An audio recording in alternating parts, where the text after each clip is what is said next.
After the New York incident, Hannah attempted to rebuild her life. Imagine waking up in a hospital and learning you had been missing for weeks.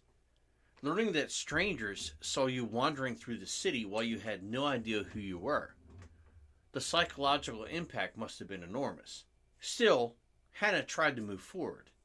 She continued teaching, she traveled, she remained active. Friends and family hoped the fugue episode had been a one-time event, but dissociative fugue can return, especially during periods of stress or emotional overwhelm. And 5 years later, it happened again.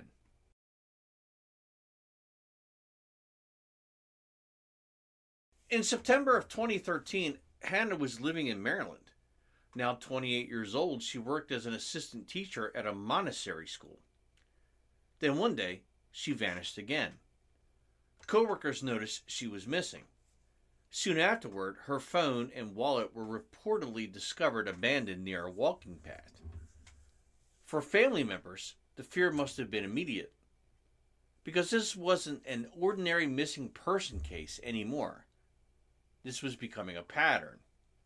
Searches began once again, and once again, Hannah was eventually found alive.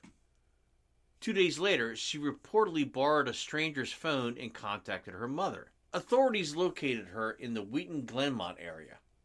Disoriented, confused, unable to explain where she had been, but once again, Hannah reportedly remembered almost nothing. 2 disappearances, 2 fugue episodes, 2 terrifying recoveries. At this point, those closest to her understood something horrifying. This condition could happen again at any time, and one day she might not survive it.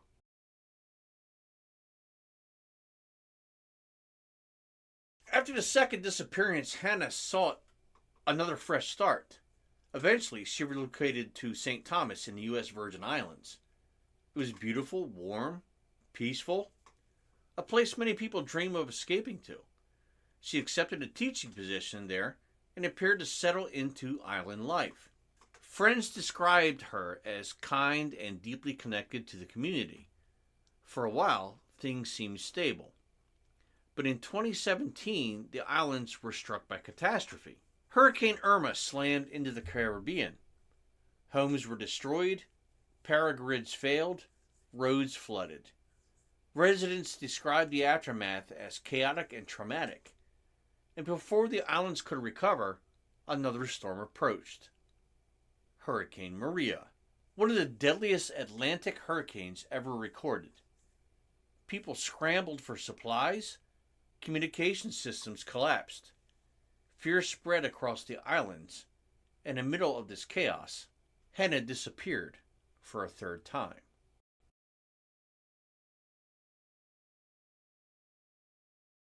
On September 14, 2017, Hannah was reportedly seen leaving her residence at approximately 8 a.m. in the morning. According to reports, she planned to go swimming at the Sapphire Beach before attending a school meeting, but she never arrived. When coworkers realized she was missing, concern quickly escalated. Those investigators discovered something deeply unsettling. Her Jeep had been left parked near the beach. Inside were many of her belongings, her wallet, her phone, and even her passport. Some reports also claimed her sandals and sarong were found neatly placed near a beach bar. There were no signs of a struggle, no confirmed witnesses seeing her enter the water, no evidence clearly pointing to foul play. Then Hurricane Maria complicated everything. Search efforts became horrible. Heavy rains and dangerous conditions disrupted rescue operations. Still, volunteers searched beaches, trails, and coastlines, waters surrounding the island. The Coast Guard became involved. Friends and family refused to give up hope. But unlike the first 2 disappearances, Hannah was never found.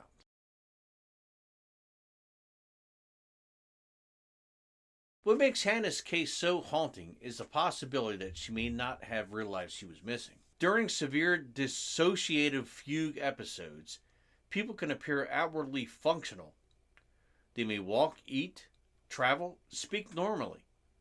but internally, their identity and memory are fractured. That means Hannah could have been wandering confused and vulnerable while appearing completely ordinary to strangers. Some witnesses reportedly claimed they saw a woman resembling Hannah near the shoreline around the time she vanished. Possibly disoriented, possibly distressed, but no confirmed sightings ever followed. And because of the approaching hurricane, valuable evidence may have been permanently destroyed. That reality makes the third disappearance feel almost impossible to solve. The environment itself became part of the mystery. Years later, nobody knows exactly what happened to Hannah Up, but there's a lot of theories that may have summed up the situation. This remains the most widely accepted explanation. Stress is one of the primary triggers for dissociative fugue, and the hurricanes created extraordinary levels of fear and instability across the island. If Hannah entered another fugue state, she may have wandered towards the water or isolated terrain without understanding the danger. Given the storm conditions, it's possible she drowned or succumbed to exposure before rescuers could locate her. Tragically, the Caribbean Sea does not always return bodies, and hurricanes can erase evidence rapidly. Still, not everybody accepts that this explains everything. A second theory: Hannah loves swimming. According to reports, she planned to visit Sapphire Beach the morning she vanished. Some investigators believe she may have entered the water and encountered dangerous currents. Even experienced swimmers can be overwhelmed by rough conditions, especially in storm-prone waters. If she was pulled out to sea, the approaching hurricane may have made recovery impossible. Yet some people struggle with this explanation, because Hannah had survived water-related danger before. Remember, she was found face up or face down in the New York Harbor, and those who knew her said she respected the ocean.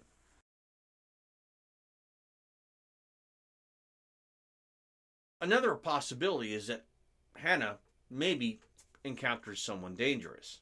If she appeared confused or vulnerable during a fugue state, she could have become an easy target. However, authorities have never publicly identified strong evidence of kidnapping or homicide. No suspects emerged. No confirmed signs of violence were released. But in missing person cases, absence of evidence rarely eliminates suspicion. Thank you so much for watching the video all the way to the end. If you're here at this point, I wanted to say thank you and appreciate you. This is the first video I've done. It may not be the greatest in the world, but we've covered a story that is strange.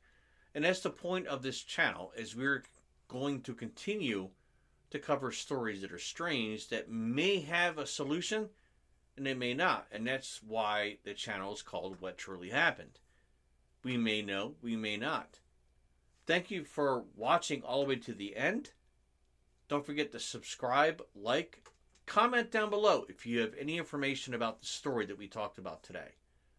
Once again, thank you so much for watching, and I'll see you next week.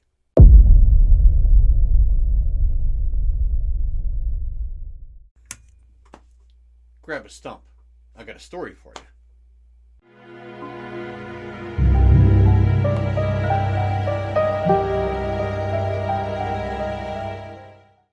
Few mysteries have inspired more theories than the Dyatlov Pass incident. Was it an avalanche? A secret military experiment? A deadly encounter with something unknown? Or was it simply a tragic chain of events amplified by the brutal conditions of the Russian wilderness? The mystery began in January 1959, deep inside the northern Ural Mountains of what was then the Soviet Union. 9 hikers would die. No witnesses survived, and the evidence they left behind would spark decades of speculation.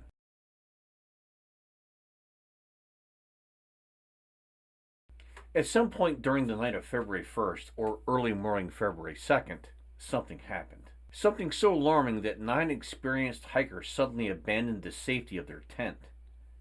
Investigators later discovered that the tent had been cut open from the inside, not from the outside. From the inside. Imagine the situation.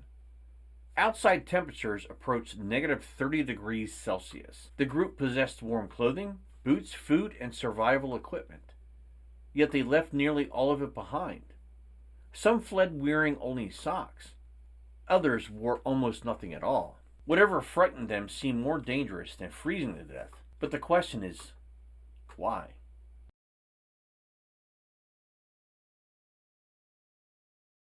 The expedition officially began on January 23rd, 1959. The hikers began their journey by truck and train before eventually ending up on skis.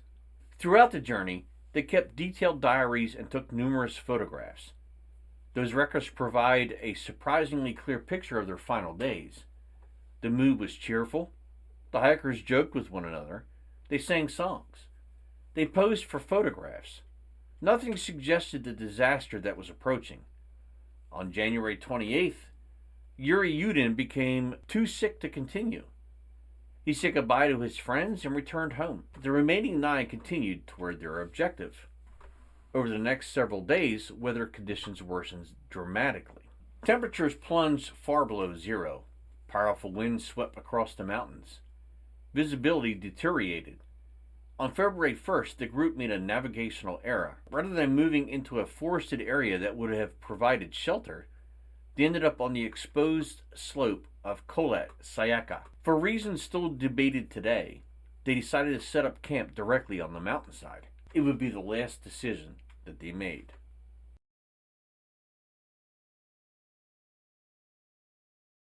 Contrary to popular belief, these were not reckless adventurers.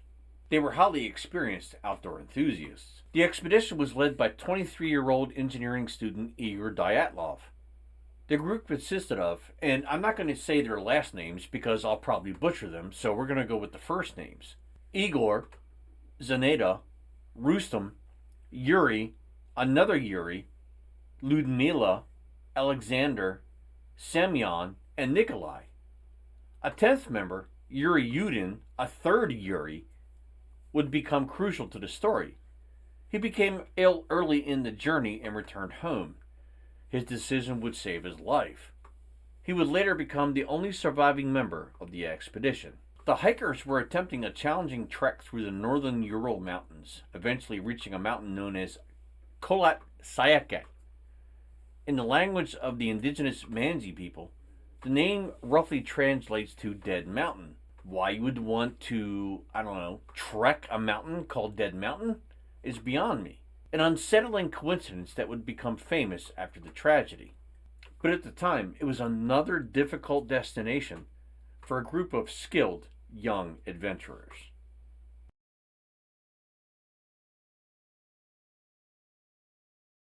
The hikers were expected to send a telegram upon returning. When no message arrived, concern began to grow. Eventually, search teams were organized. On February 26th, rescuers discovered the abandoned tent. The scene was deeply disturbing. The tent was partially buried by snow. Inside were supplies, food, cameras, journals, boots, and winter clothing. Everything suggested the hikers had left suddenly. Tracks led away from the tent. The footprints appeared orderly, not chaotic. The hikers seemed to have walked away rather than run. The detail would later become important. The tracks descended toward a forest approximately 1.5 kilometers away. Searchers followed them. Soon they made a horrifying discovery. Beneath a cedar tree were the bodies of Yuri and the other Yuri. Both showed signs of severe hypothermia. Nearby evidence suggested they had attempted to build a fire. Branches were broken high above the ground. It appeared one of them had climbed the tree, perhaps searching for the others, perhaps trying to see something in the darkness. But no one knows.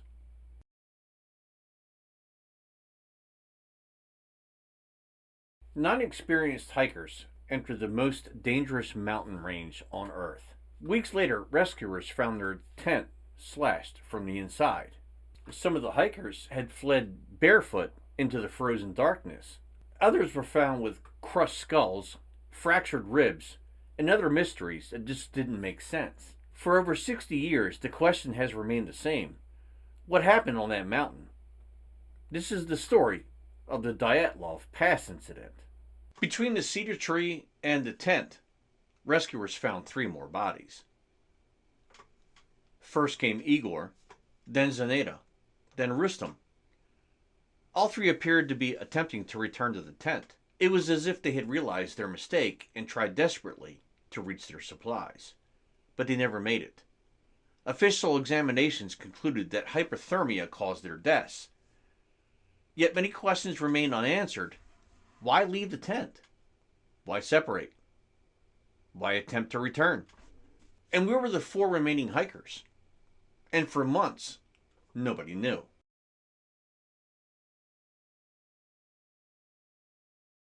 In May of 1959, rescuers finally found the remaining 4 bodies. They were found in a ravine beneath several meters of snow. Unlike the first victims, these hikers had suffered catastrophic injuries. Ludmila had multiple fractured ribs. Semyon had severe chest trauma. Nikolai had a devastating skull fracture. Investigators compared the force involved to a high-speed car crash. Yet there were almost no external wounds, no signs of a struggle, no evidence of an attack. The injuries were devastating internally while leaving relatively little damage externally. One detail became especially famous. Ludmila's tongue was missing.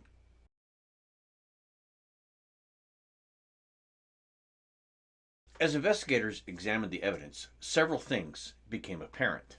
Some clothing showed traces of radiation. Several witnesses reported strange orange lights in the sky around the time of the incident. The Soviet investigation was abruptly closed. The final conclusion stated that the hikers died because of an unknown compelling force. That phrase would become legendary. What exactly was an unknown compelling force? No explanation was provided. The Soviet government sealed many documents. Naturally, speculation exploded. Over the years, theories multiplied. Avalanches, military weapons tests, escaped prisoners, the Manzi people, Yeti attacks, UFOs, secret government experiments, paranormal entities. The Dyatlov Pass became a magnet for every possible theory imaginable. But how many of those theories actually fit the evidence?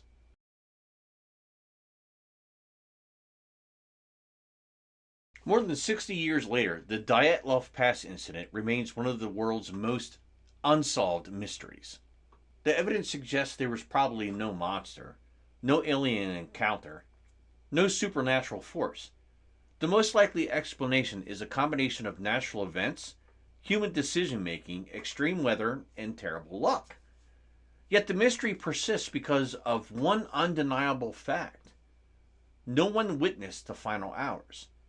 We can reconstruct the evidence, we can build theories, we can make educated conclusions, but we can never know exactly what those 9 hikers saw, heard, or feared on that freezing February night. Their final moments vanished into the darkness of Dead Mountain. And perhaps that is why the story continues to fascinate the world. Not because we know what happened, but because we don't.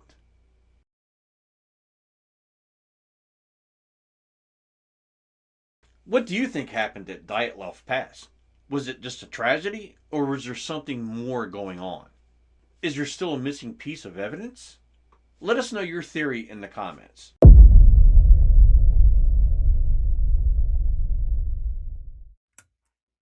Pull up a stump. I got another story.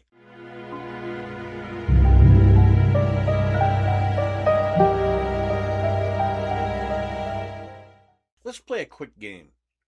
What you're looking at right now was seen by thousands of people. It was reported by pilots, witnessed by police officers, possibly seen by the governor of Arizona. And one of the first people to report it may have been Kurt Russell. Yes, that Kurt Russell. Now, if your mystery begins with Kurt Russell, thousands of witnesses, and a government press conference featuring a man in an alien costume, you already know this story is going to be weird.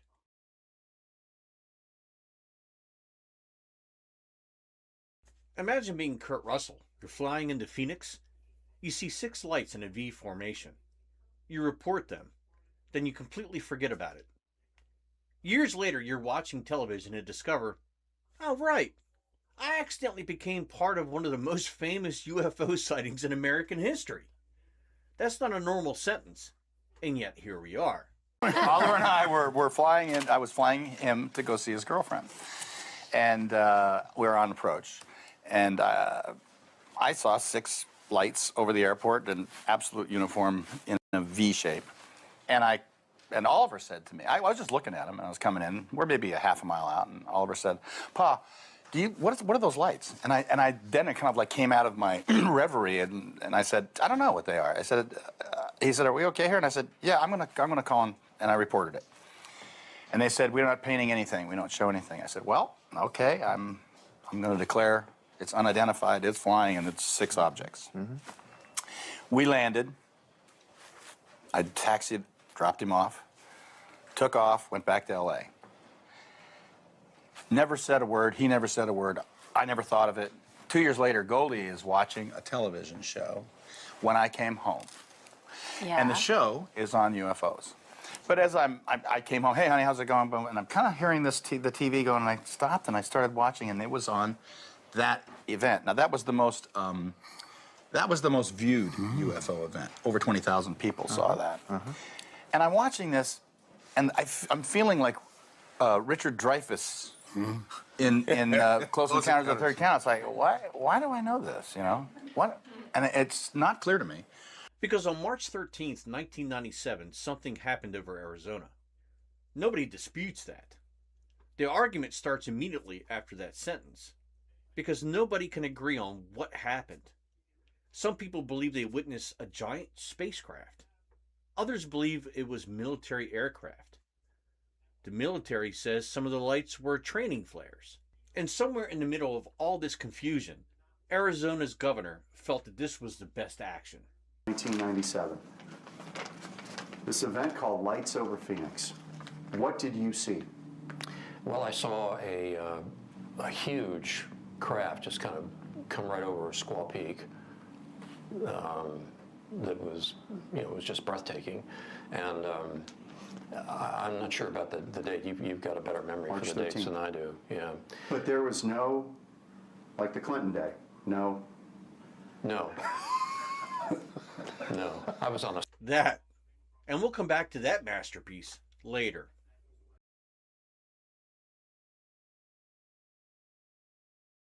One witness, easy. 2 witnesses, manageable. 5 witnesses, still workable. Thousands, now we're having a meeting.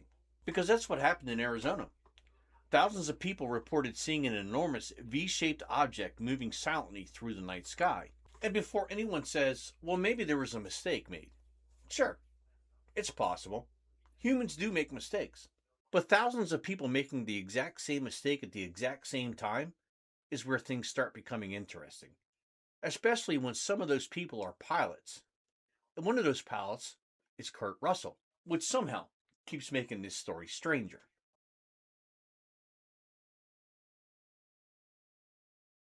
As witness reports increased, so did the size of the object. Some said the size was enormous, others said gigantic.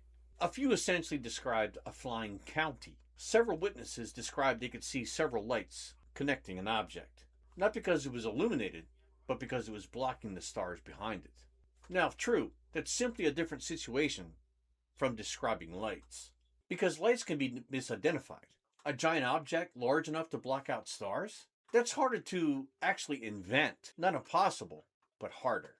Which is why investigators still debate this till today. Eventually, public pressure reached Governor Symington. The public wanted answers, and fair enough. Thousands of citizens reporting a large object in the sky, questions seemed reasonable. Instead, we got this. And he went to humorous and controversial lengths not to stir the pot. He held a news conference after the Phoenix lights to announce the mystery had been solved. And now I'll ask Officer Stein and his colleagues to escort the accused into the room so that we may all look upon the guilty party. Don't get him too close to me, please. In the alien costume, the governor's chief of staff. Now, this just goes to show that you guys are entirely too serious. UFO enthusiasts were not amused, especially since the governor was believed to have seen nothing. But now he's coming out. The governor's office revealed an alien, which turned out to be a staff member in costume. And honestly, if you're trying to convince people you're taking a mystery seriously, this is probably not the strategy.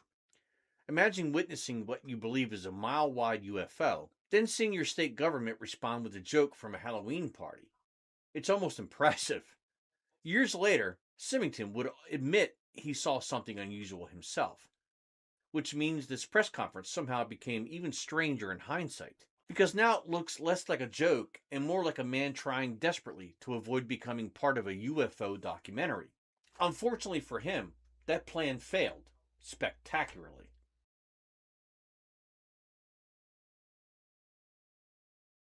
Eventually, the military offered an explanation. Flares. Boring, and that's exactly why skeptics love it, because boring tends to be the right solution.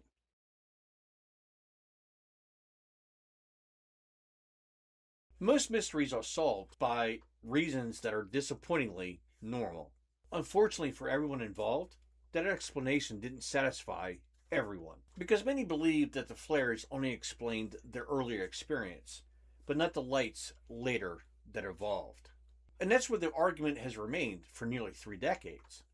One side says it's military activity. The other says, okay, then explain the gigantic thing in the sky. And around we go for 30 years. Welcome to UFO research.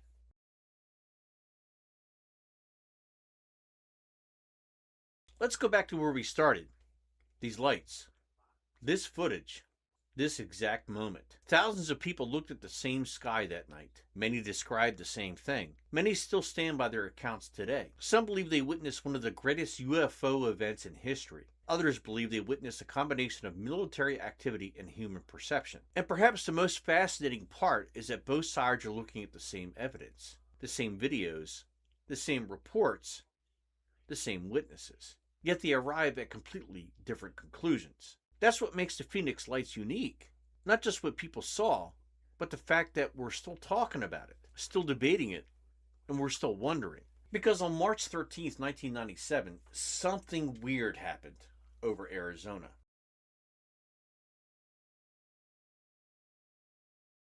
Thousands of people know that much. And because everything that was experienced, everything after that remains open to interpretation. And maybe that's why the mystery has survived all these years. Not because we know the answer, but because we don't.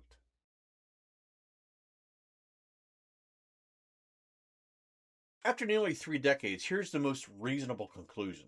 The later lights were probably military flares. The evidence supporting that explanation is fairly strong. The earlier V-shaped object, that's where certainty disappears. Maybe it was aircraft viewed under unusual conditions. Maybe it was experimental military technology. Maybe it was something that remains unidentified. The honest answer is simple. We just don't know. And that's okay. Mysteries don't become less interesting because we lack answers. Sometimes they become more interesting because uncertainty forces us to keep asking questions. And the Phoenix Lights continue to generate questions nearly 30 years later.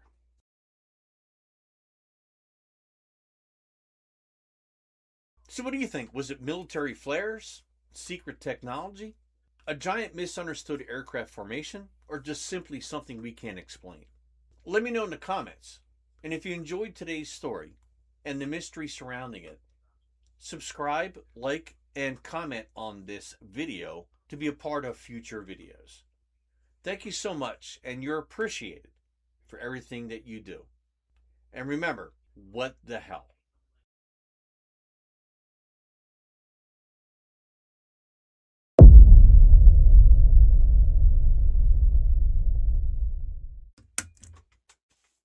Pull up a stump. I've got another story for you.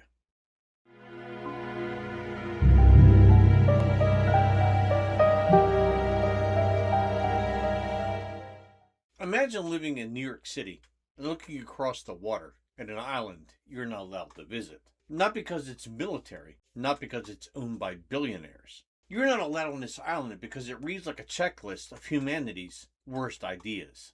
Smallpox? Check. Tuberculosis? Check. Shipwreck disasters? Check. A drug rehabilitation experiment that completely went off the rails? Absolutely. Welcome to North Brother Island, the abandoned island that even New York seems to have forgotten.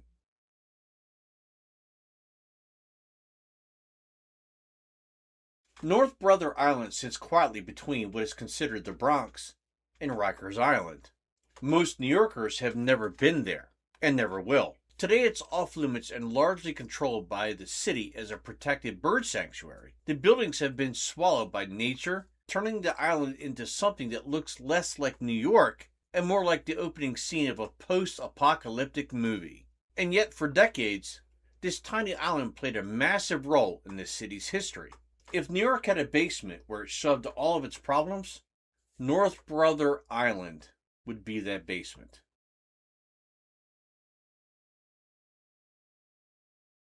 For most of its history, North Brother Island was mostly ignored, which is impressive considering New Yorkers have developed every square inch of available land. This island was small, rocky, hard to access, and located in a section of water called Hell Gate. Now, if someone names an area Hell Gate, that's generally a sign you should reconsider your real estate plans. Historically, Hell Gate was notorious for dangerous currents and shipwrecks. So naturally, city planners looked at this isolated island and thought, let's put contagious, diseased patients there.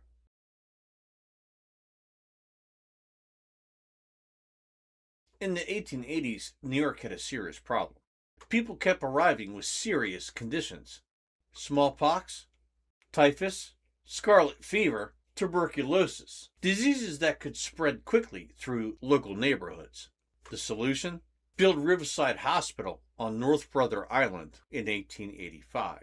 The idea was simple. If someone had a dangerous disease, put them in an island. It's basically social distancing except with boats. Patients were transported away from the city and isolated from the general population. To be fair, this strategy actually worked reasonably well. The downside? Being shipped off to North Brother Island was terrifying. Imagine being told, good news, we're taking you somewhere safe. Then they load you on a boat and send you off to an island full of sick people. Not exactly a 5-star medical resort.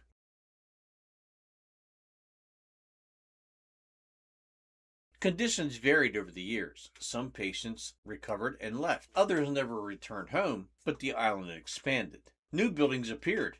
Dormitories, staff housing, medical wards, laboratories, a morgue. Because nothing says welcome like having your own morgue. The island became its own strange little world. Doctors lived there, nurses lived there, workers lived there, patients waited there. Some recovered, others died. And all of it happened within sight of New York City. People could literally look across the water and see the city they weren't allowed to return to. And that's a level of modern Wi-Fi outages that only could be dreamed of achieving.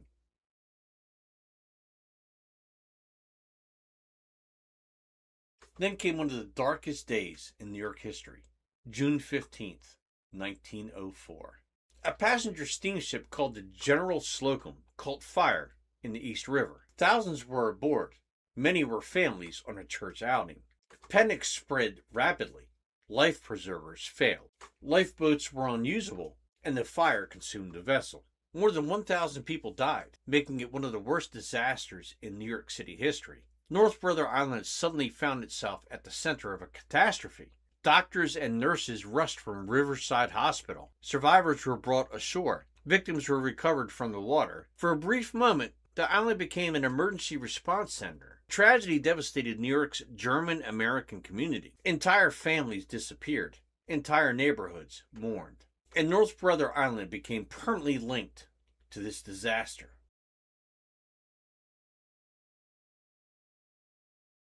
By the early 1900s, the facilities began expanding. More facilities, more patients, more medical infrastructure. At its peak, dozens of buildings stood there. The island had become one of New York's primary quarantine locations. And while it wasn't exactly a vacation destination, it served a critical purpose. Medical science was improving, yet one woman was about to make North Brother Island famous forever.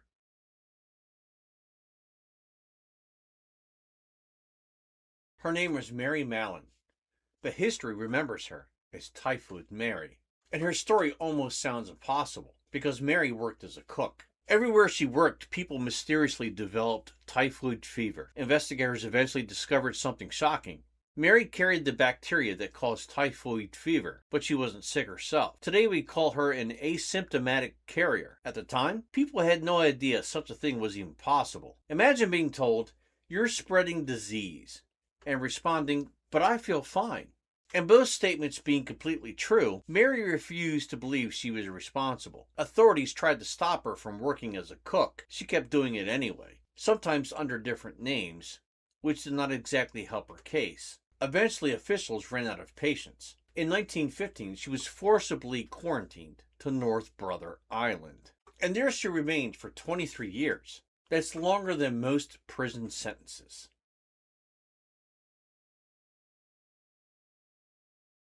Now here's where things get complicated. Was Mary reckless? Yes. Did she ignore warnings? Absolutely. Did she continue working in food preparation besides being linked to outbreaks? Unfortunately, she did. But she also became something of a public villain. Newspapers loved the story. The nickname Typhoid Mary followed her everywhere. And many historians argue she became a convenient symbol of public fear. Whether she deserved permanent isolation remains debated to this day. But one thing is certain, North Brother Island became her final home. She died there in 1938.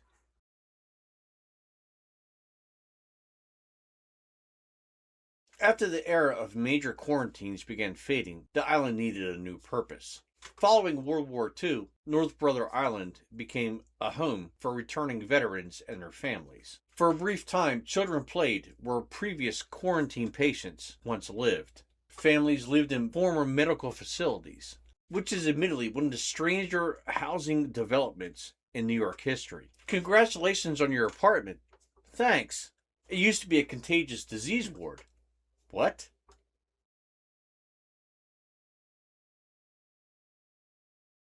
In the 1950s, the city tried something new. A rehabilitation center for young people struggling with addiction had just opened. The program began with great intentions. Unfortunately, corruption, poor management plagued the facility. Eventually, the center closed, and in 1963, North Brother Island was abandoned. This time, for good.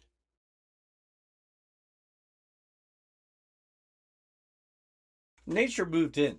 Trees burst through building walls. Vines shadowed brick walls. Windows shattered. Roofs collapsed. The island transformed into a strange hybrid of history and dissolved. Today, only a fraction of the original structures remain standing. It feels frozen in time, like New York forgot about an entire island, and then forgot where to put it.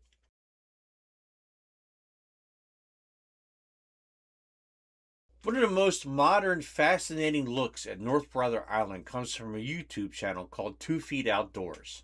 In the video exploring New York City's creepy forgotten island, North Brother Island Off Limits, creator Matt kayaks through the East River and documents the island's eerie runs firsthand. Hey guys, this is Matt with 2 Feet Outdoors YouTube channel, and today we are headed out kayaking to North Brother Island in New York City.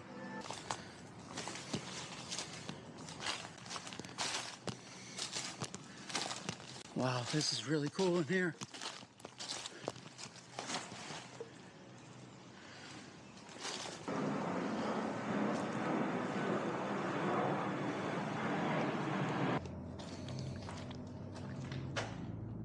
Some of these walls are literally crumbling.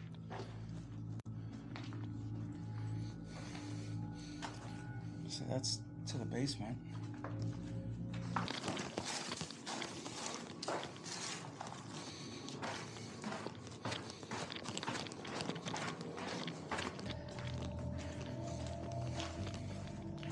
And there's a stage. Look at this stage.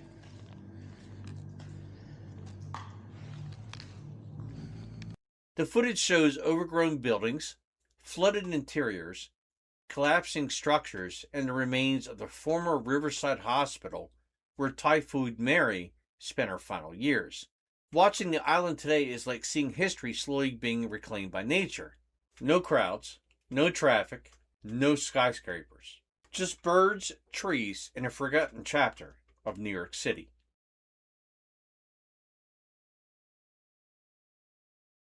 North Brother Island isn't famous because it was beautiful. It's famous because it was necessary. A place that witnessed tragedy. A place that people were rescued. A place where Typhoid Mary spent the last years of her life. Today the island sits silent. The buildings crumble. The trees grow taller. And across the water, millions of people live their lives, often aware that one of the strangest places in American history resides right beside them.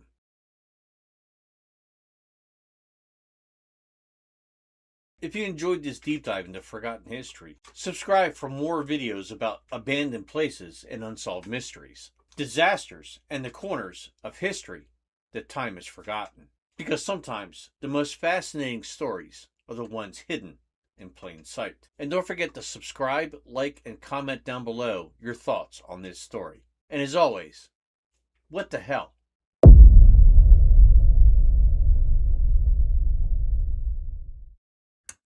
Pull up a stump.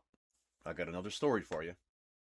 Imagine an airport protected by a giant blue horse with red glowing eyes, covered in murals that make it look like it belongs in a post-apocalyptic movie, built billions of dollars over budget, surrounded by rumors of underground cities, secret government bunkers, the Illuminati, shape-shifting lizard people. Now, if that sounds like the plot to a conspiracy thriller movie that got a horrible sequel, then I'm on board with you. But this place is real.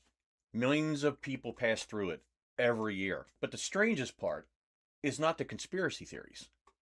It's the actual facts.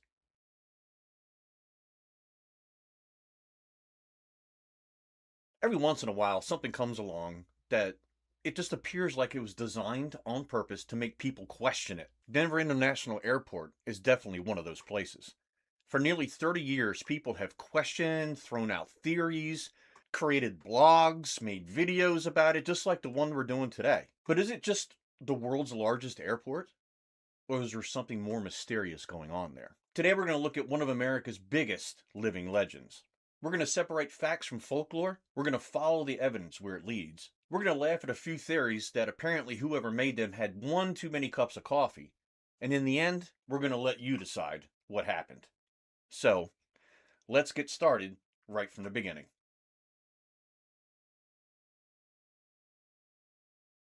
Long before Denver International Airport became really famous for all the conspiracy theories, Denver already had an airport, the Stapleton International Airport.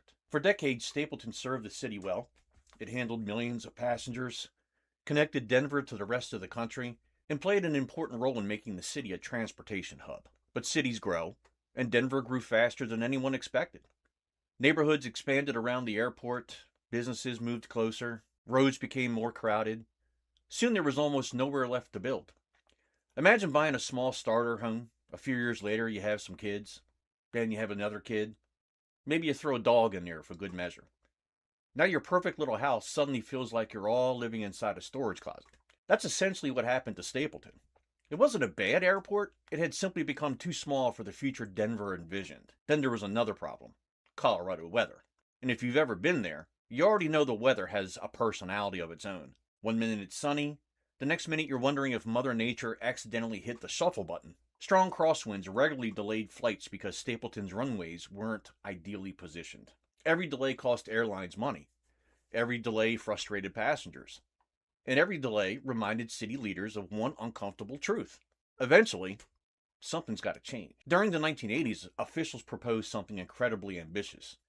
Instead of expanding Stapleton, why don't we just build an entirely new airport? Not another runway, not another terminal. Let's just go ahead and make a whole new airport from scratch. Now that sounds bold, right? It's kind of like deciding your old pickup truck needs a new tire, then you come home with an 18-wheeler. But city planners had a reason. If they were going to build a new airport, they wanted to build one that could serve Denver for generations. No more worrying about running out of space, no more squeezing new terminals between neighborhoods, no more repeating the mistakes of the past. So they chose a massive stretch of prairie nearly 25 miles northeast of downtown Denver. At the time, there wasn't much out there. It's just wide open grasslands, a few ranches, probably a cow standing in a field wondering why hundreds of surveyors suddenly showed up with clipboards. Imagine being that cow. Yesterday, your biggest concern was finding fresh grass. Today, someone tells you they're building one of the largest airports on Earth in your backyard. That's one heck of a property value adjustment, right? Construction officially began in 1989. The airport was expected to open just 4 years later. Simple enough, right? Except, almost immediately, everything started going wrong. Deadlines slipped, contractors argued, plans changed, costs climbed. And then guess what? The cost climbed again. Originally, the airport was expected to cost around $1.7 billion. By the time it finally opened in 1995, yes, 1995, the price tag had ballooned to nearly $5 billion. Now, government projects going over budget isn't exactly a rare oddity. If you've ever watched road construction in your hometown and wondered if they're building the highway one spoonful at a time, then you know exactly what I'm talking about. But this wasn't just over budget. This was spectacularly over budget. Naturally, people started asking questions. Where did all that money go? Why was the construction taking so long? What exactly were they building beneath this enormous airport? At first, those were perfectly reasonable questions. Nobody was talking about secret societies. Nobody was talking about underground cities.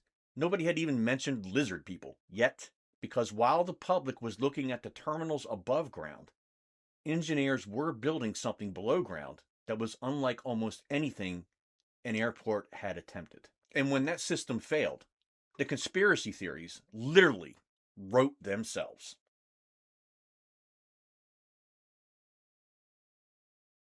By the early 1990s, Denver wasn't just trying to build a bigger airport. They were trying to build the airport of the future. Computers were getting smarter. Technology was advancing faster than ever. Everyone believed machines were about to make life easier. Now, looking back, some of those predictions aged about as well as milk left on a dashboard in the middle of July. One of Denver's biggest selling points was an automated baggage handling system unlike anything the aviation world had ever seen. Instead of workers loading luggage onto carts by hand, thousands of computer-controlled carriers would race through miles of underground tunnels, there's those tunnels again, delivering bags directly to the correct aircraft. Now, on paper, this sounded brilliant. Imagine every suitcase having its own tiny chauffeur. No delays, no confusion, no missing luggage. If everything worked perfectly, travelers would barely think about their bags again. But unfortunately, the bagging system had its own idea.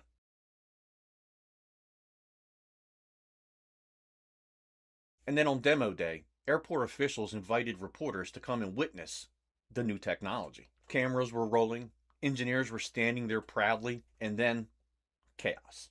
Suitcases flew off conveyor belts, bags slammed into walls, clothing burst out of luggage like confetti at the world's saddest birthday party. Some carts missed their turns, others crashed into each other.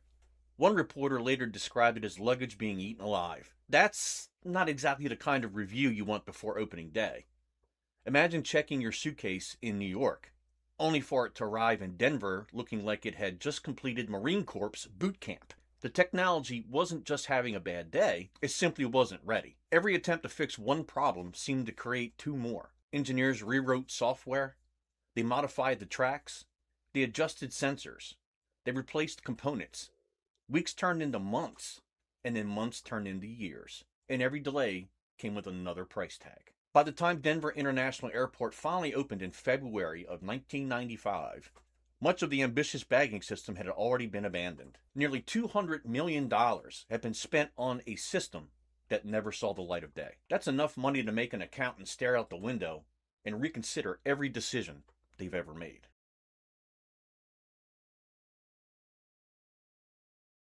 So what happened to all those tunnels? Well, that's kind of where this gets a little more interesting. The baggage system might have failed, but the tunnels didn't disappear. They were still there, running beneath one of the largest airports on Earth, hidden from public view. And if there's one thing humanity has proven time and time again, it's this. If you tell people there's a giant network of underground tunnels they can't explore, someone is going to assume something exciting is happening down there. The rumors started small. Maybe they're for emergency evacuations. Then, maybe they're connected to military bunkers. Then we got, maybe they're hiding something. Didn't take long. And once the internet gets involved, well, let's just say the theory skipped right past reasonable and hit the accelerator.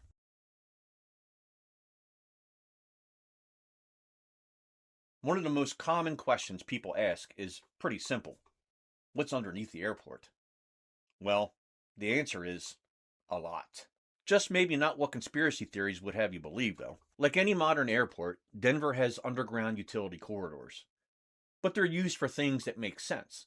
Electrical systems, communication lines, water pipes, fuel systems, maintenance areas, storage rooms, employee access tunnels, etc., etc., etc. It's basically the behind-the-scenes version of an airport. Kind of like seeing the kitchen in your favorite restaurant. It's not glamorous, but it's how everything keeps running. Of course, Electrical Maintenance Corridor number 7 doesn't exactly inspire blockbuster documentaries. So people started imagining something else. Now this next one is probably the granddaddy of all Denver International Airport conspiracy theories.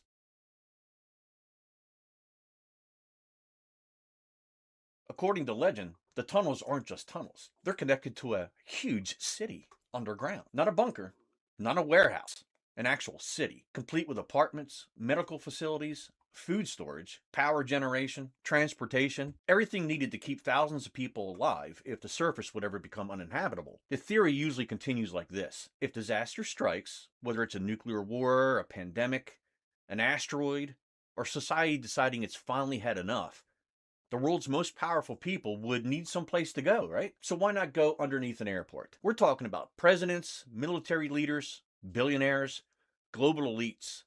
Everybody else? You and I? Well, hopefully you pack some snacks.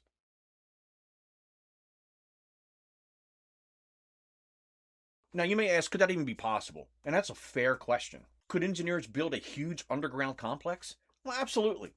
Military bunkers do exist. Underground command centers exist. Subterranean research facilities also exist. Human beings have built some incredible things beneath the surface of the earth, but building something that enormous in complete secrecy?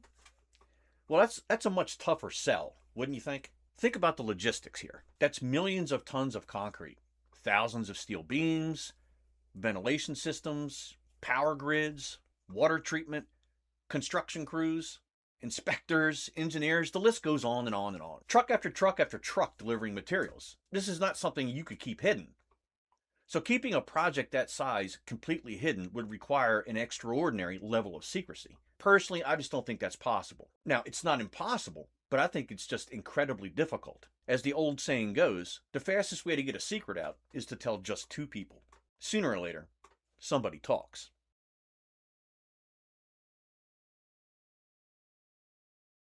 Conspiracy videos often point to sealed hallways, restricted elevators, locked doors, concrete walls. See, they say, they're hiding something. Well, yes, they are. Airport equipment.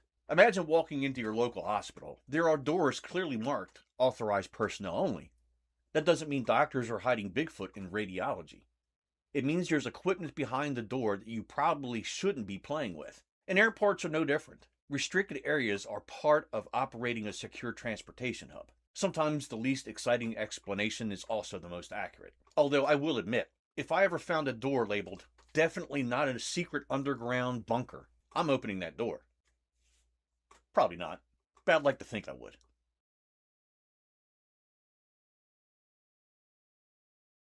By now, the airport was billions of dollars over budget. We have a baggage system that doesn't work, and we have abandoned tunnels underneath the airport. Rumors were spreading faster than airport gossip during a weather delay. But none of it, is what made Denver International Airport famous. That honor belongs to something waiting outside the terminal. It's 32 feet tall, it's bright blue, glowing red eyes, and it's got a story that's so unbelievable, it sounds like another conspiracy. Except this one, it actually happened.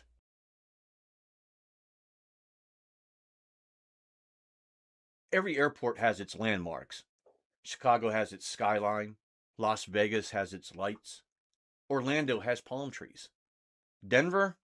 Well, that's a whole different story. Denver apparently decided your first impression should be mild psychological trauma. Standing near the entrance is a 32-foot tall, bright blue horse with glowing red eyes. Officially, it's called Blue Mustang, but almost nobody uses that name. The internet took one look at it and collectively said, nope, that's Blucifer. And honestly, the nickname stuck for a reason. And the first time I saw a picture of it while doing this research, I wasn't sure if that horse was welcoming me or if it was deciding whether or not to eat my soul. One of the first questions people ask is, are the glowing eyes edited into the photos? Nope, they're real. The sculpture's eyes are illuminated from within, making them glow red after dark. The artist intended them as a tribute to his father, who worked with neon lighting. It's a touching idea, but unfortunately, when combined with a giant rearing horse that looks like it just escaped from the final battle between good and evil, the result isn't exactly warm and inviting. It's more like, honey, I think we should book a different flight.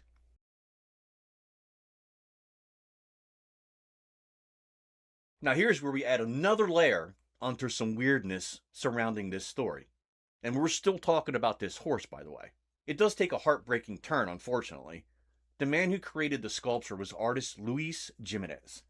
He was well known for bold, colorful public artwork that celebrated the culture of the American Southwest. While working on the final sections of Blue Mustang in 2006, tragedy struck. Part of the massive fiberglass sculpture broke free during construction. A large section fell onto Jimenez, severing an artery in his leg. Despite emergency medical treatment, he did pass from his injuries. It's an awful story, a genuine tragedy. And because it involved a giant horse with glowing red eyes, the conspiracy theories practically exploded overnight. Some claimed the statue was cursed. Others insisted it had been sacrificed. A few suggested it was somehow protecting the airport. Here's what we actually know, though. Large sculptures are incredibly dangerous to build. Industrial accidents happen a lot. As tragic as this one was, there is no credible evidence that anything supernatural was involved. Still, if you're trying to convince people your airport isn't hiding dark secrets, having your giant glowing horse accidentally kill its creator is not exactly a public relations victory. Now, somewhere a marketing executive probably looked at that headline and said to himself, well, this week's not going to go the way we want it.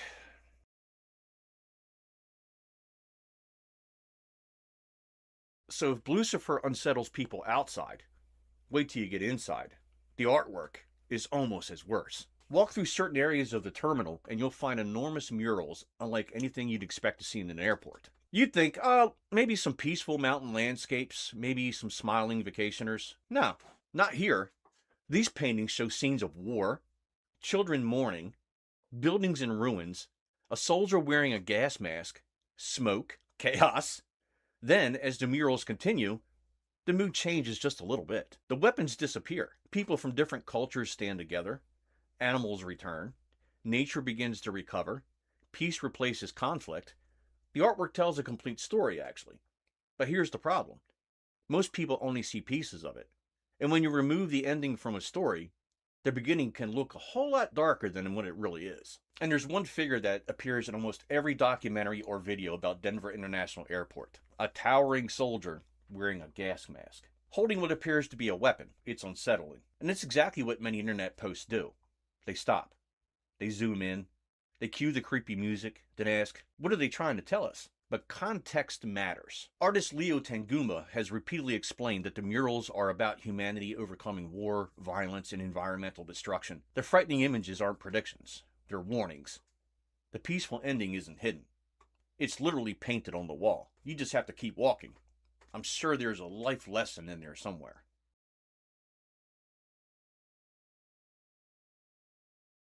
Because for some odd reason, airports are heavy into symbolism. I mean, you're already stressed. Why not throw that in there as well, right? You're checking your gate every 3 minutes to make sure it didn't change on your ticket. You spent $17 on one bottle of water. Then you look up, and there's artwork depicting humanity's darkest moments. Even if you understand the message, the timing feels just a little unexpected. It's kind of like going to a birthday party, only to find out someone giving a lecture on medieval plagues before they bring out the cake. Interesting? Sure. Is it what you expected? Not even close.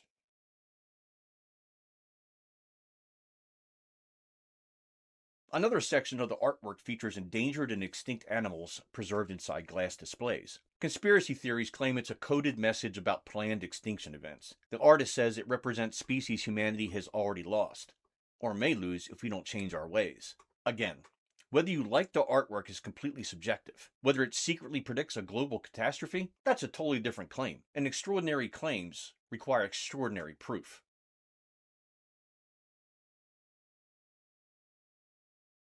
Near one of the airport entrances sits a granite stone. Most people just casually walk right by it. Conspiracy theorists freeze in their tracks. Because engraved into that stone are 4 words that have fueled decades of speculation. New World Airport Commission.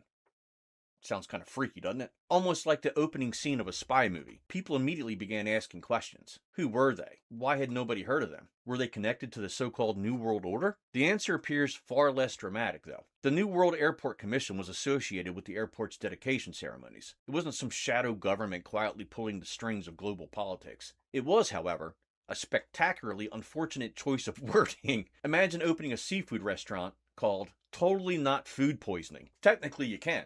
But don't be surprised if people start asking you some questions.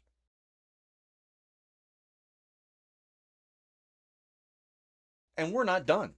We're going to add some more fuel to the fire. The dedication stone also includes the symbol of the Freemasons. Now, if you spent any time exploring conspiracy theories, you already know the Freemasons have appeared in countless stories involving hidden influence and secret societies. So when people saw that symbol, alongside strange murals, underground tunnels, a $5 billion construction project, and let's not forget Lucifer staring into the distance like he knew something, well, the internet connected every dot it could find. The reality is much less dramatic, though. Freemasons have participated in cornerstone and dedication ceremonies for public buildings for centuries. Their involvement in the airport's dedication was public and was well documented. Does that mean everyone had to find it ordinary? Of course not. But it also doesn't mean it proves an international conspiracy.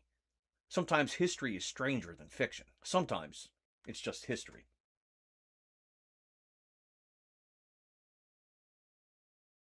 And here's my favorite part of the entire story. After years of being unable to debunk any of these conspiracy theories, the airport finally realized, no matter what they said, people are going to believe what they want to believe, despite facts. So instead of fighting the rumors, they did something absolutely brilliant. They embraced them. That's right. During one of the airport's massive renovation projects, travelers noticed construction signs scattered throughout the terminals. Only these weren't your average construction signs. One asked, construction? Or maybe a cover-up. Another joked, are we building the world's greatest airport or preparing for the end of the world? Others mentioned aliens, lizard people, secret tunnels, the Illuminati. Instead of trying to silence the conspiracy theories, Denver International Airport turned them into a marketing campaign.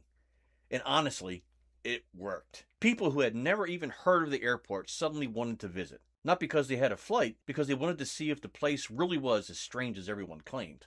Imagine your biggest rumor being your best investment. That's marketing you just simply can't buy.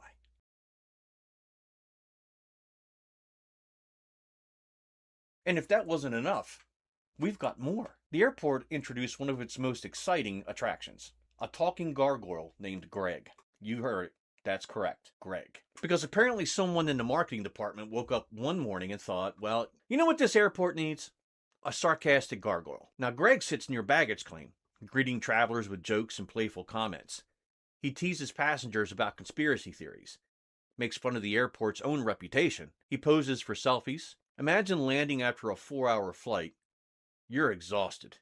You've had airport coffee, which, let's be honest, is basically hot bean-flavored optimism. You're waiting for your suitcase, and suddenly a stone gargoyle starts talking to you. At that point, you're either laughing, or you're actually questioning yourself if you got on the wrong airplane.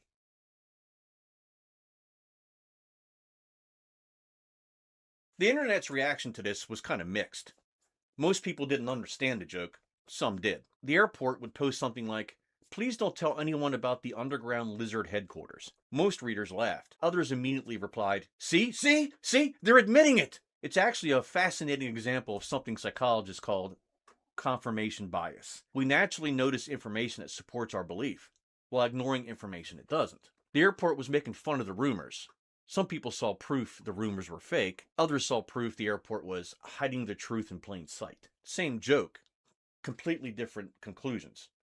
See how our brain works sometimes? After everything we've explored, the budget overruns, the failed baggage system, the underground tunnels, Lucifer, the murals, the Freemason plaque, the jokes, the internet theories, it's finally time to answer the question, what's really happened? Here's the truth.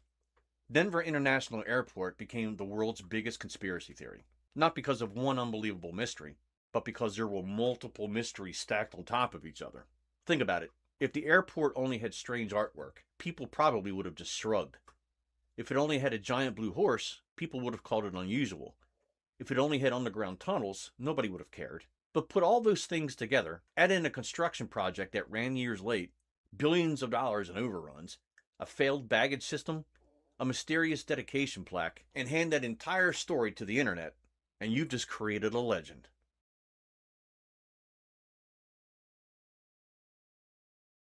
There's one more crazy aspect to this whole story. I just decided not to fit it in. It's this theory that the airport itself is shaped like a swastika.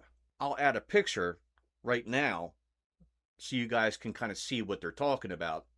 I personally don't see it. I wasn't going to add a lot of time to it because I think it's kind of one of the crazier ones that just doesn't make sense. But let's move on to the verdict. All right, so let's talk about verdicts here, right? Underground tunnels, well, it's real. They're there. They serve practical purposes. There's no credible evidence that suggests they're connected to a secret underground city. The failed baggage system, yeah, it's very real. Probably not something they even really want to talk about. Lucifer, it's painfully real. It's still standing, it's still glowing, still making first-time visitors wonder if they've accidentally arrived at the gate of the underworld. The murals, real, but often misunderstood. They're meant to tell a story about humanity overcoming violence and protecting the planet. Whether you like them, well, that's another conversation. The Freemason plaque, well, it's real. Evidence of a public dedication ceremony, not evidence of global domination. The underground city, there's no credible evidence. It's an entertaining theory, though, but that's all it really remains. Lizard people, if they're real, they're doing an outstanding job avoiding airport security. Maybe it's why places like this capture our imagination in the first place, because sometimes the stories we tell are just as fascinating as the truth. And then sometimes, the search for answers is more entertaining than the actual answers themselves.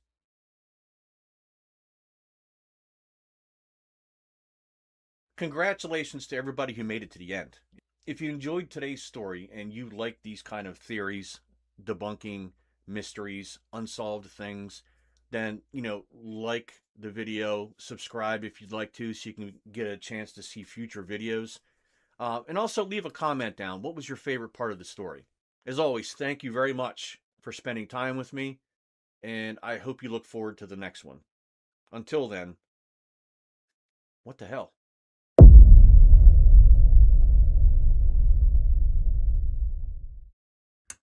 Pull up a stump. I got another story for you.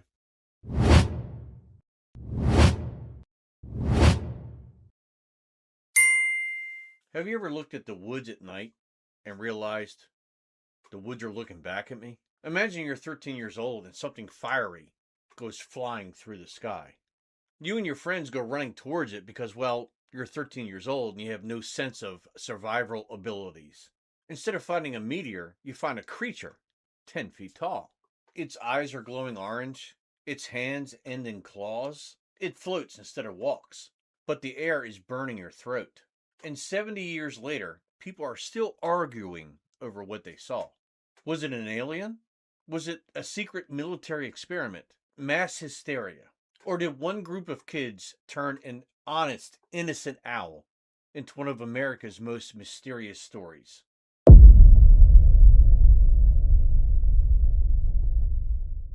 Today we're heading into the tiny town of Flatwoods, West Virginia. Population?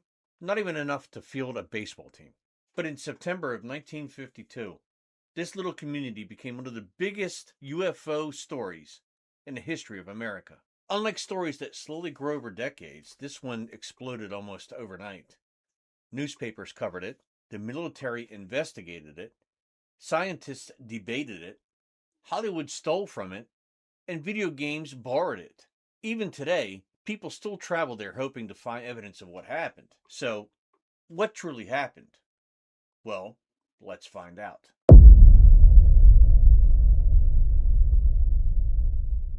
To understand why this story became so big in 1952, you have to understand America. This wasn't just any year.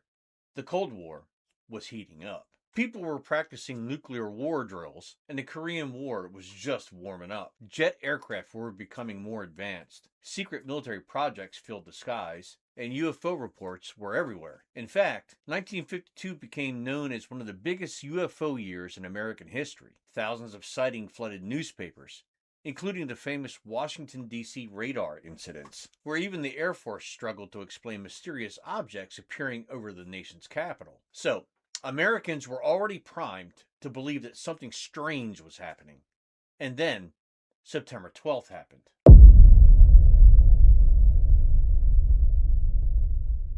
It was around 7:15 p.m. Several boys were outside playing football.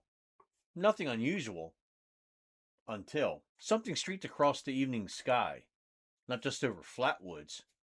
People across multiple states reported seeing the object. Many described it as bright fireball. Today we'd probably assume meteor. Back then, it's not so simple. The object appeared to descend toward a nearby hill called Fisher Farm. The boys did exactly what kids would do. They ran toward it. Because apparently, don't investigate mysterious crashing objects wasn't a lesson taught in 1952. They grabbed another local boy and eventually encountered Kathleen May, a respected local woman. She agreed to accompany them. One of the boys even brought his dog. And spoiler alert, the dog did not have a good evening.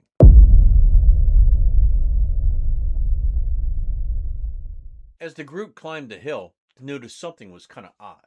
A strange mist hung in the air, and there was an odor that seemed metallic. Then the dog went sprinting ahead, but came running back, tail tucked between its legs, whimpering. Dogs don't usually fake panic attacks. Moments later, someone pointed their flashlight ahead. There, roughly 50 feet away, stood something impossible, nearly 10 feet tall. A dark green body, a bright red face, large growing orange eyes, long arms ending in claw-like hands, and perhaps the strangest detail, it didn't seem to walk. Witnesses said it floated toward them, slowly, silently, like it didn't care they were there. That was enough. Everyone ran, and honestly, so would I.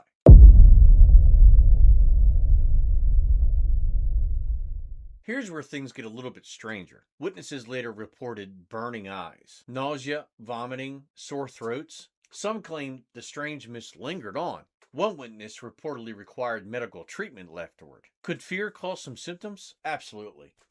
Could exposure to smoke or chemicals explain others? It's also possible. The symptoms would become one of the biggest mysteries surrounding the encounter. Because if they simply saw an owl, why did so many people become physically ill? And that's a question that simply has not been answered adequately.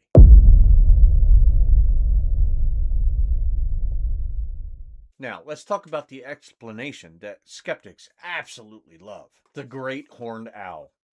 Yes, the terrifying intergalactic being may have just been a horned owl. And here's why. A great horned owl perched on a tree branch can appear surprisingly tall. Its eyes reflect bright orange or red under flashlight beams. Its wings, when partially spread, look remarkably like long arms. If the flashlight catches leaves behind it, the silhouette becomes even stranger. And if everyone's already excited because they think a UFO just crashed nearby, your brain starts connecting dots that may not actually exist. That's called explanation bias. Or, as I like to call it, your brain deciding today is the day that we ruin your reputation.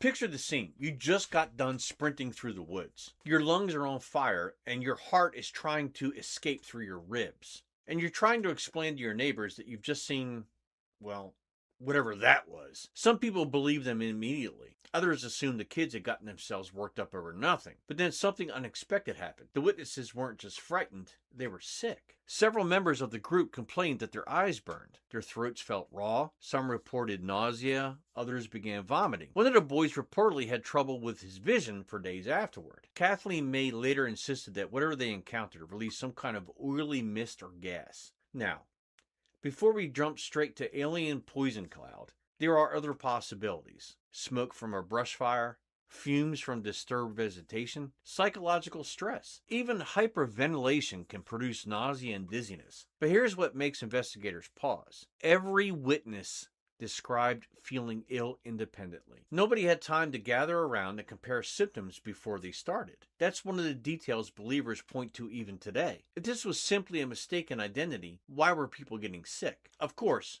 skeptics counter with something equally reasonable. Fear is incredibly powerful. Your body doesn't need an alien to convince itself something is wrong. Just ask anyone who's ever Googled a headache and somehow ended up convinced they had 17 rare tropical diseases. Our brains are amazing, terrifying, but amazing.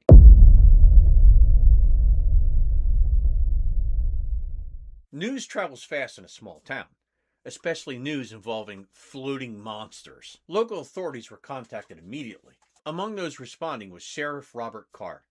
And if anyone was going to separate fact from fiction, it was going to be him. The sheriff made his way toward the hillside. By then, the mysterious creature was gone.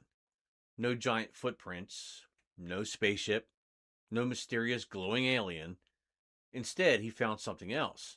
Witnesses reported a strange, lingering odor. Some described it as burnt metal. Others compared it to sulfur. Still others simply called it awful. There were also marks in the grass where many believed something had landed. But here's the frustrating part. Photographs from that night are limited. The area wasn't secured. Curious locals wandered through.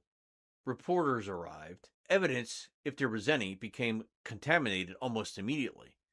It's one of the biggest problems with historical mysteries. 70 years from now, people on the internet are going to argue about this. They just wanted to figure out what scared the out of everyone that night.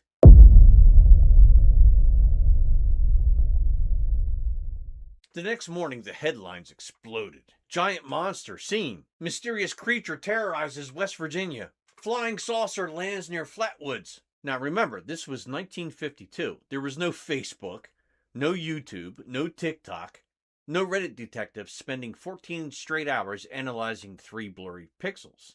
Newspapers were king. Radio ruled, and strange stories sold papers. Fast. Reporters descended on Flatwoods from across the country. The tiny town suddenly found itself under a national spotlight. Interviews were everywhere. Artists created dramatic sketches of the creature, and because nobody had managed to snap a photograph, those illustrations became the public's mental image. A towering figure, spade-shaped hood, glowing eyes, green body, long clawed arms. It looked less like something from Earth and more like it had accidentally wandered off the set of a science fiction movie. Ironically, later, most movie studios borrowed that alien's presence for their feature films. Kind of ironic, right?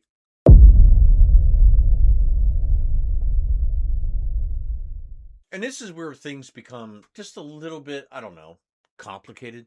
One of the first civilian investigators to arrive on scene was a man named Gray Barker. If you've spent any time studying UFO history, that name will definitely ring a bell. Barker was fascinated by flying saucers. He interviewed witnesses, collected statements, published books, helped spread the Flatwoods story across America.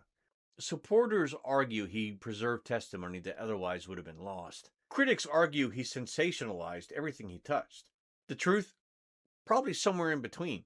Barker certainly believed strange things were happening. Whether those strange things involve extraterrestrials or simply extraordinary human stories depends on who you ask. One thing is undeniable.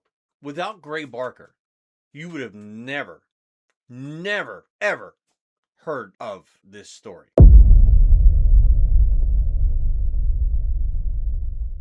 Eventually, the story reached the United States Air Force. At the time, they were already investigating multiple reports of unidentified flying objects under a program that would later become extremely famous, Project Blue Book. Now, whenever people hear Project Blue Book, they usually imagine dimly lit rooms, men in dark suits, and filing cabinets filled with pictures of aliens. In reality, it's much less exciting. Most cases were eventually explained. Aircraft, weather balloons, planets, stars, meteorological phenomena, misidentified birds, and yes, birds have been ruining alien encounters for decades. Investigators examined the reports coming from Flatwoods. Their conclusion? The bright object seen crossing the sky was almost certainly a meteor. In fact, people across several states have reported seeing the exact same fireball around the same time. That part of the mystery seemed fairly straightforward. But what about the creature? That's where opinions began to split. Some investigators believe the witnesses reached the hill expecting to find whatever had fallen. Instead, they encountered something completely ordinary, under completely extraordinary circumstances. Now imagine this. It's nearly dark. You're already convinced something crashed. You're breathing hard from running uphill. Something shines a flashlight, perched on a low branch. It's a great horned owl. Its reflective eyes suddenly blaze orange. Its wings spread wide. Its shadow stretches across the trees. Behind it, branches create strange shapes. Mist hangs in the air. Your adrenaline does the rest. Could that explain everything? Maybe. But there are still pieces that don't fit neatly. And that's exactly why we're still talking about Flatwoods nearly 70 years later.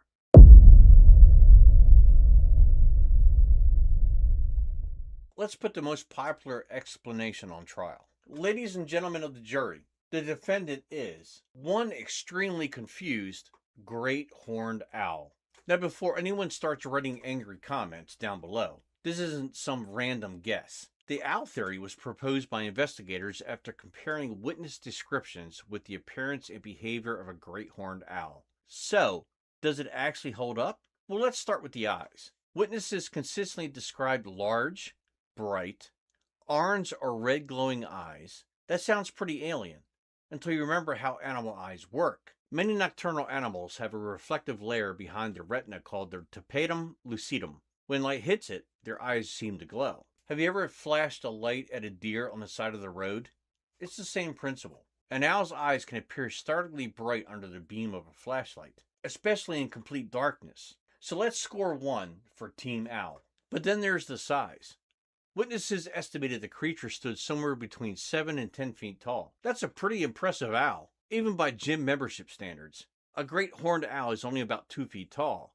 So how do skeptics explain that? Well, perspective. The witnesses were looking uphill. The owl may have been perched on a low branch or a tree stump. Score 1 for the stumpers. Darkness removes visual references. Your brain starts filling in the blanks. And then suddenly, a 2-foot bird on a 4-foot branch can seem much larger than it actually is. Think about every horror movie you've ever watched. The monster always seems enormous until daylight arrives. Now let's examine the hood. The witnesses described a large, spade-shaped head, almost like an ace of spades. Oddly enough, that's exactly what a great horned owl can resemble when its ears, or technically, feather tufts, are standing upright. From certain angles, especially in dim light, those feathers create an oddly triangular silhouette. Again, another point for Team Owl. Then we have the claws. The witnesses reported long, skeletal arms ending in claw-like fingers. Could an owl explain that? Well, possibly. When threatened, an owl spreads its wings. Those wings don't always look like wings in poor lighting. Combined with branches, shadows, and imagination, they can resemble unusually long arms. And yes, owls have some seriously intimidating talons. And if you've ever seen one up close, an owl looks like they've had a meeting with a medieval blacksmith.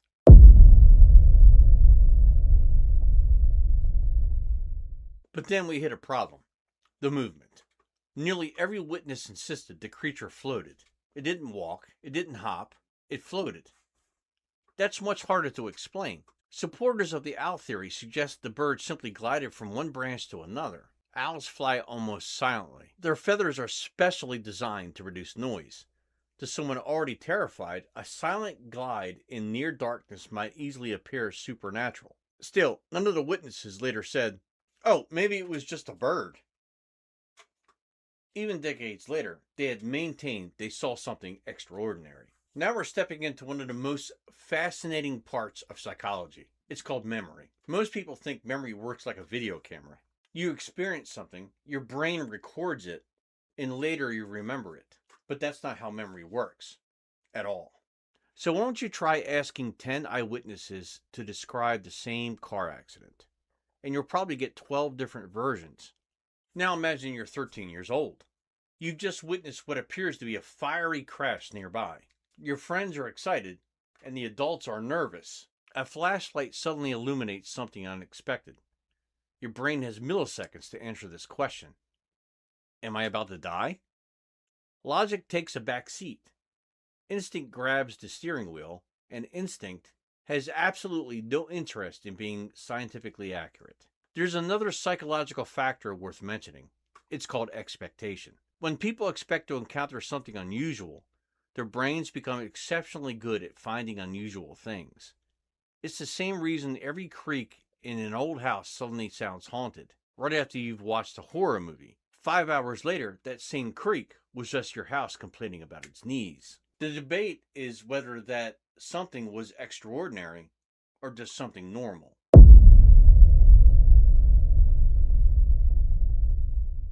Ironically, the one part about this mystery that scientists actually agree on is the part that nobody argues about anymore: the fireball. Astronomers now believe the brilliant object crossing the sky that evening was almost certainly a meteor. Reports came from multiple states, not just Flatwoods. The timing matches, the trajectory matches, the brightness matches. But if that's true, then nobody was imagining the object in the sky. Something really did streak overhead. The real question becomes, did that meteor actually land near the witness? Probably not. Meteors often appear much closer than they really are. A bright fireball could seem like it landed just over the next hill, when in reality, it burned up dozens of miles away. Anybody who's ever watched a fireworks show can understand how deceptive distance can be. Except fireworks don't create a debate 70 years in the making.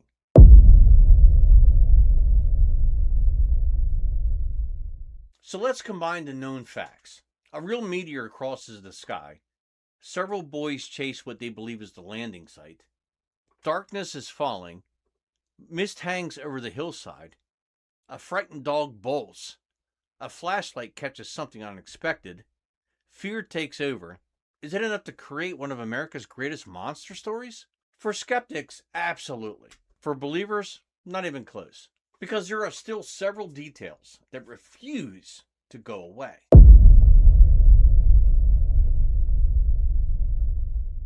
No UFO case is complete without one main ingredient: the military. Almost immediately, stories began circulating that the government had secretly investigated the site. Some versions claim soldiers recovered debris. Others insist mysterious officials questioned witnesses behind closed doors. A few even suggest the creature itself was recovered.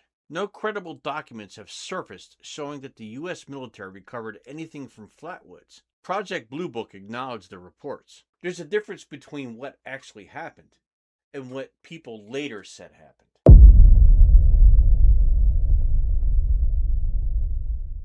So now we're at the point where this case separates itself from other UFO stories. The witnesses. The witnesses stick to their accounts for decades. Neither explanation is impossible, which is exactly why this story refuses to die.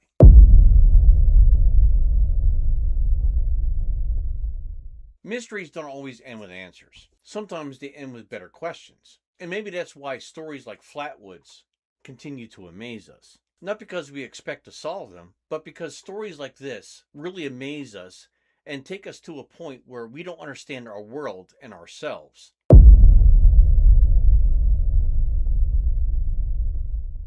If you enjoyed today's story, let me know down below in the comments. Also, let me know in the comments what you think about this story.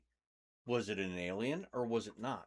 And while you're down there, don't forget to hit the like button and hit subscribe, because we have plenty of more mysteries to investigate. And if you have a case that you'd like What Truly Happened to investigate down the road, leave it in the comments. You never know, your suggestion might be our next video. And as always, what the hell?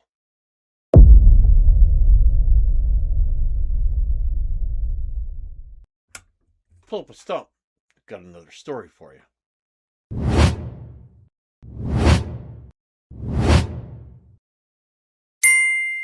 Let me ask you something. Have you ever driven somewhere and 20 minutes later you got an advertisement for a restaurant you just passed? Coincidence? Probably. Maybe. Have you ever noticed those little black cameras bolted to telephone poles? The ones you drive under every single day without thinking twice. You know the ones. The little boxes quietly staring at traffic like they're judging everyone's choice of bumper stickers. They don't flash, they don't beep, they don't even pretend they're hiding. They're just, well, they're watching. You. Some people say they're nothing more than license plate readers that help police recover stolen cars and catch dangerous criminals. Others believe they're the beginning of something much bigger, a nationwide surveillance network, a system quietly recording everywhere you've been, everyone you've visited, every mistake you've made, and maybe every mistake you might make. Today, we're following the cameras because they're following us. Not that that would be ridiculous, but, well, it would be.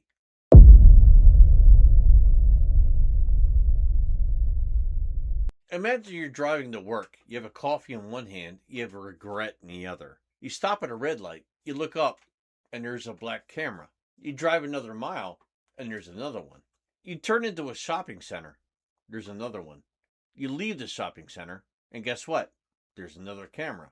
Pretty soon you realize these things are multiplying faster than streaming services. Those cameras are often made by a company called Flock Safety. Founded in 2017, the company sells automated license plate recognition systems, often called ALPRs, to police departments, neighborhoods, businesses, schools, and private communities. Here's what they officially do.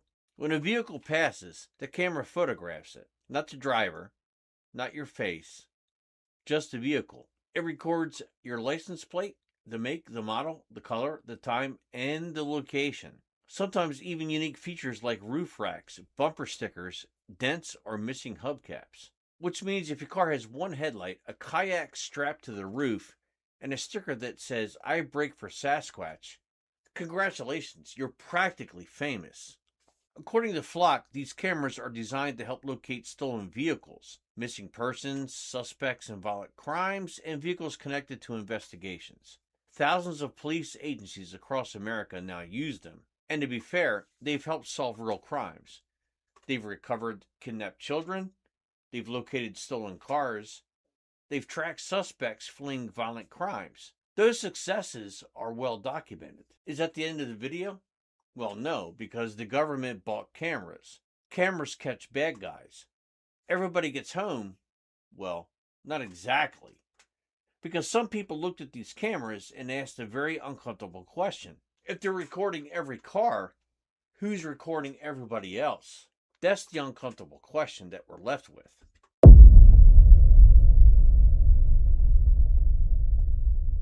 Conspiracy theories don't usually start with aliens, despite what cable networks usually teach us. Most begin with one very reasonable question. What happens to all that data? And that's a fair question. If millions of vehicles are photographed every day, where does that information go? How long does it stay there? Who gets access? Who decides? According to Flock Safety, data retention policies vary by customer, though many agencies configure systems to retain data for around 30 days unless otherwise required by law or local policy. Authorized users can search the database for specific vehicles or characteristics related to investigations. That's the official explanation. Conspiracy theorists hear that, and they immediately reply, sure, 30 days, and I definitely only eat one potato chip. The theory goes like this. Every camera, every road, every city, every county and state eventually becomes connected into one giant surveillance web, a network capable of constructing your entire life. Not just where you are today, but where you've been for years. Need to know where someone sleeps? Follow the nighttime locations. Need to know where they work? Morning traffic tells the story. Who did they visit? What church? What doctor? What political rally? What gun range? What casino? What motel? And what Taco Bell at 1:37 in the morning? Listen, I'm not judging. Some of us make questionable decisions early in the morning. The theory says once enough information exists, patterns become people. Not just vehicles, lives, habits, relationships, routines. The camera never asks why. It simply remembers. Or, at least that's the fear. But here's where the story takes another turn. Because some people believe the cameras aren't even the interesting part. They believe the interesting part begins with artificial intelligence.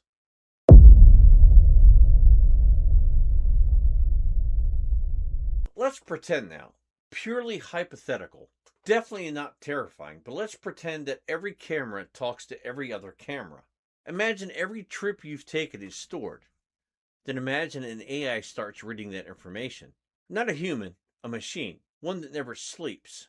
It never forgets, it never gets bored, and then suddenly it notices something. Every Tuesday you stop at the same coffee shop. Every Thursday you visit your mother. Every Friday you drive across town. And every Saturday you disappear for 6 hours. Now, the AI doesn't know why, it simply notices patterns. That's actually how modern analytics work in many industries, finding patterns in large data sets. But conspiracy theorists take that idea several giant leaps further. They argue the AI eventually predicts behavior before it happens. You'll probably drive here tomorrow, you'll probably attend this meeting, and you're most likely to visit this person. You usually travel this route. Then, they imagine something even bigger. What if those predictions become scores? None unlike a credit score, only instead of measuring finances, they're measuring you. How predictable are you? How suspicious are you? How cooperative are you? And how interesting are you? Now, before anyone starts wrapping the car in aluminum foil, there is no verified evidence that Flock Safety operates a national social credit score or secretly assigned behavior ratings to ordinary Americans. I just want to state that this is just speculation, and I am a normal American citizen. I love our government. So that's all speculation. The company says its systems are designed for law enforcement investigations, and privacy advocates continue to debate how much data collection is appropriate. But conspiracy theories rarely stop where evidence ends. That's usually where they hit the gas. Because if AI can predict where you're going, what's stopping someone from deciding where you shouldn't go? That's the question that sends the rabbit hole even deeper. And next, we're going to talk about the claim that these cameras aren't just solving crimes, they're quietly building something far more powerful, something conspiracy theorists call the digital force. So pull that seatbelt just a little bit tighter, because we're just getting started.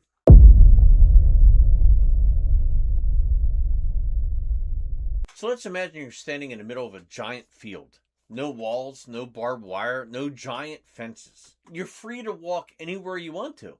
Now, let's replace that with America. And instead of fences, picture invisible checkpoints. Every highway, every major intersection, every bridge, every entrance into town, every exit, every invisible checkpoint, every shopping center. No one's stopping you. No one asks you for your ID. No one waves you over. You simply just drive. But every few miles, another camera quietly notes, "Yep, there they go." Conspiracy theorists call this digital fence.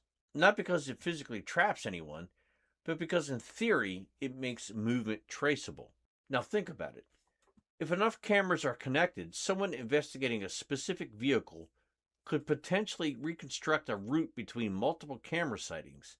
That's one of the intended investigative uses of automated license plate readers. Now imagine taking that concept much further. The conspiracy claims that eventually, it won't matter where you drive. Every trip becomes a breadcrumb. Every breadcrumb becomes a trail. Every trail becomes a story. Maybe you stop at your favorite fishing spot every Sunday. Maybe you volunteer at an animal shelter. Maybe you visit your grandmother every Wednesday. Or maybe you just spend way too much time at the hardware store. But seriously, how many screws does one person need? The concern isn't that any one trip is suspicious. It's that a long enough record can reveal an extraordinary amount about someone's daily life. Privacy advocates have raised questions about exactly that issue. Even when data is collected for legitimate investigations, large-scale location records can reveal patterns about people who have never been suspected of a crime. That's a real debate. The conspiracy theory simply assumes the worst possible outcome, that someday no one will have to investigate you. The computer already knows. Now that sounds dramatic until you remember. Technology has a habit of doing tomorrow what seemed impossible yesterday. 20 years ago, your cell phone couldn't recognize your face. Today, it gets offended because you have a beard. Now here's something interesting. The cameras don't know everything. They don't hear conversations, and they don't know your thoughts. They don't know why you drove somewhere, at least not by themselves. Conspiracy theorists respond with one word: yet. Because they argue the cameras aren't meant to work alone. There's one piece of a much larger puzzle. Think about everything modern technology already collects. Your smartphone knows where you are. Your GPS knows where you're going. Your credit card knows what you thought. Your toll transponder knows which highway you've used. Your streaming service somehow knows you're about to binge watch a documentary about Viking dentists. Don't ask me how that's a category. It just is now. The conspiracy suggests that one day all these systems could be linked into a single profile. Not because flock safety says they are, but because data has value. And valuable data tends to attract interest. To be clear, there is no public evidence that flock safety combines its license plate data with people's personal phone data, banking records, or streaming histories to create comprehensive citizen profiles. And once again, I am an American citizen and I love America and the government. I don't believe these hypothetical problems. Just saying. There's an extrapolation made by conspiracy theorists, not an established fact. Still, history gives people reasons to ask uncomfortable questions. Governments collect information, corporations collect information, advertisers collect information. Everyone seems to want data. The disagreement isn't about whether data is valuable, it's about where the line should be. And once technology makes something possible, can society resist using it? That's where the conspiracy gains momentum. Because the next question isn't, what are they collecting? It's basically, what if they change the rules?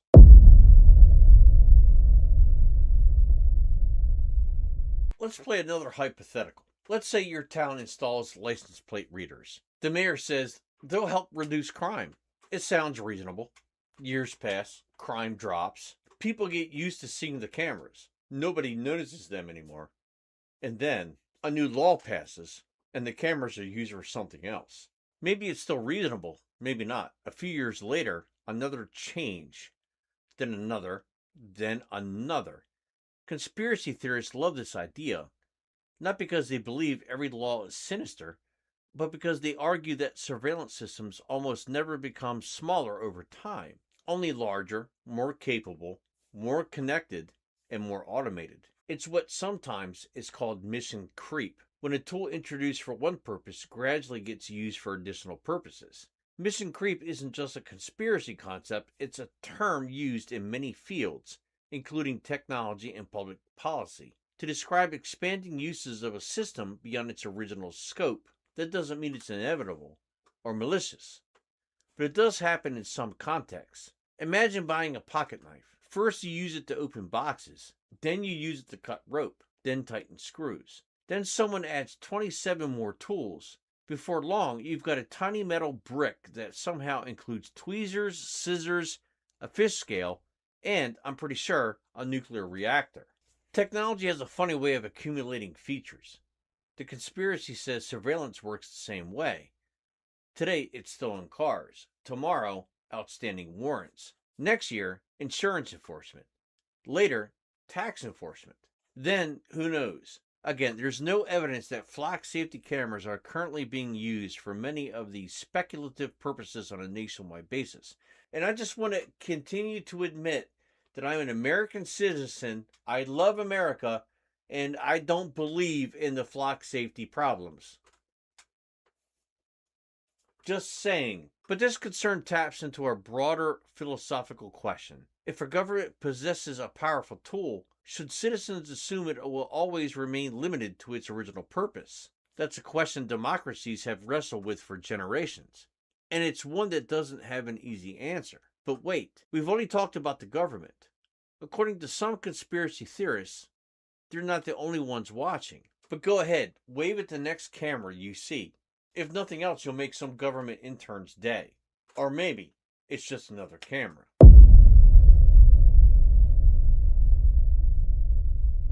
So far we've talked about governments, but here's where the story takes a detour. What if the government isn't the only one interested in where you drive? These cameras aren't exclusively used by police departments. Some are installed by private neighborhoods, apartment complexes, business parks, retail centers, and schools.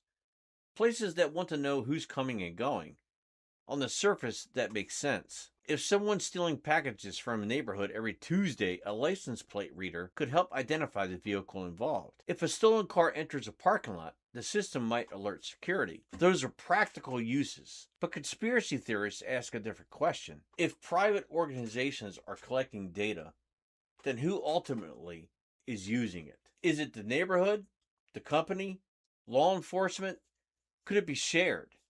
Under what circumstances? The answers vary depending on the owner of the system, local laws, contracts, and even applicable legal processes. There's no single nationwide rule that covers every deployment, and that's exactly what unsettles some critics. Not because they assume abuse is happening everywhere, but because politics can differ from one place to another. Now imagine you're driving through town. In 15 minutes you pass a neighborhood camera, a school camera, a business park camera, a city-owned camera, another neighborhood camera. Congratulations, you just starred in the lowest budget reality show ever, How to Trace My Toyota Camry. There's no prize.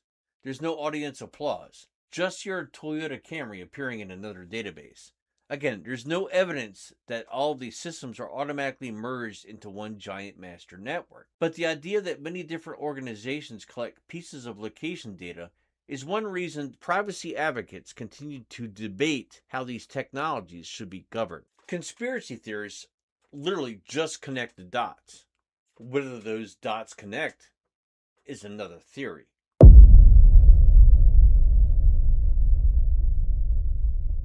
Now let's talk about something that's called a shadow profile. The term is usually used when it comes to someone giving information that they haven't signed off to. You never filled out a form, and you've never created an account. Yet, data still exists about you. Companies already build customer profiles from purchases, website visits, and advertising interactions. That's well established. The company theory asks, what if movement becomes another piece of that puzzle? Not just what you buy, but where you go. How often, how long you stay, what routes you prefer, what routines you never break. Imagine someone could reconstruct your average week. Monday, you work. Tuesday, you go to the gym. Wednesday, you visit your parents' house. Thursday, it's bowling league. And Friday, you go to the taco place. Again, no judgment. Actually, great choice on the taco place. The point is this. Humans are creatures of habit. We're incredibly predictable. Most of us leave home around the same time. We take similar roads. We shop at familiar stores, and we visit familiar people. Modern analytics are very good at finding those patterns. Conspiracy theorists worry that one day, those patterns could be interpreted in ways that go beyond their original purpose. Maybe an algorithm flags unusual behavior. Maybe it notices deviations from routine. Maybe it decides something looks interesting. To be clear, there is no verified evidence that flock safety assigns behavior risk scores to ordinary people based solely on travel patterns. And again, I am a normal American citizen, and I do not believe any of this. I trust the government. 100%. Just saying. But the broader concern that large data sets can be analyzed in unexpected ways is one that researchers and privacy experts have discussed for years. Because once information exists, someone eventually wonders what else can exist. And computers have become very, very good at answering questions that nobody thought to ask.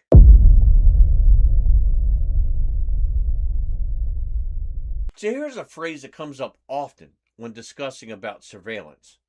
It's called the chilling effect. It doesn't mean someone is literally cold, although if you've ever walked into a grocery store's freezer aisle wearing shorts, you understand true suffering. The chilling effect is the idea that people may change their behavior if they believe they're being watched. Maybe you decide not to attend a public meeting, not because you've done anything wrong, but because you don't want your presence recorded. Maybe you skip a political rally. Maybe you avoid visiting a counselor. Maybe you think twice about attending a protest or even a support group. Not because you're afraid today, but because you don't know how that information might be viewed years from now. That's a genuine concern raised by civil liberties organizations when discussing surveillance technologies in general. Conspiracy theorists push the concept further. They argue that constant observation doesn't just record behavior, it quietly changes behavior. Not through force, not through arrests, but through uncertainty.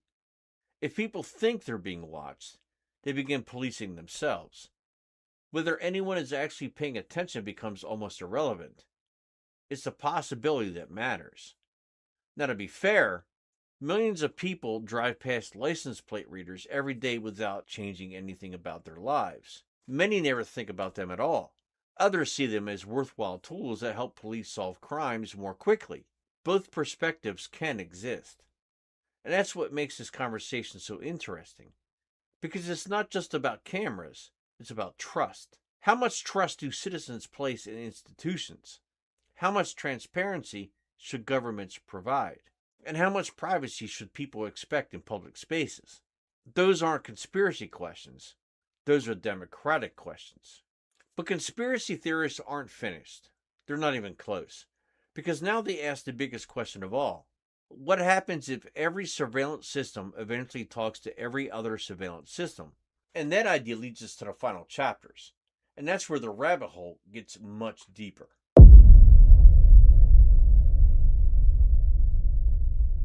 If you've spent any time in conspiracy theory Reddits, you've probably seen this phrase repeatedly. It's all connected. 3 words. That's all it takes. According to proponents of the theory, flock cameras are only one piece of a much larger surveillance ecosystem. They imagine a future, or in some cases, claim it's already here, where license plate readers, traffic cameras, toll systems, CCTV, facial recognition, drones, etc., all work together to create a nearly complete picture of a person's movements. It's an unsettling image, a digital map of your life. Not just where you are, but where you've been, where you're likely to go, and who you've crossed paths with along the way. Here's where it's important to separate the evidence from the speculation. Many of these technologies do exist independently. Traffic cameras exist. Toll transponders exist. Smartphones collect location data if users enable it. Some cities use cameras with facial recognition in limited contexts. AI systems are increasingly capable of analyzing large data sets. However, there is no verified evidence that all these systems are combined into one unified, nationwide surveillance platform that tracks every American's daily movements. And once again, I want to explain, I am an American citizen, and I don't think the government is watching us. I just want to make sure I'm clear on that. Okay? That's the leap that conspiracy theory makes. And it's a very big leap. Still, the reason the theory persists is because technological capabilities continue to grow. Every year, computers become faster, storage becomes cheaper, artificial intelligence becomes more capable. The question people ask isn't always, what are they going to do today? It's, what can they do tomorrow? And history shows that technology usually advances faster than laws and public opinion.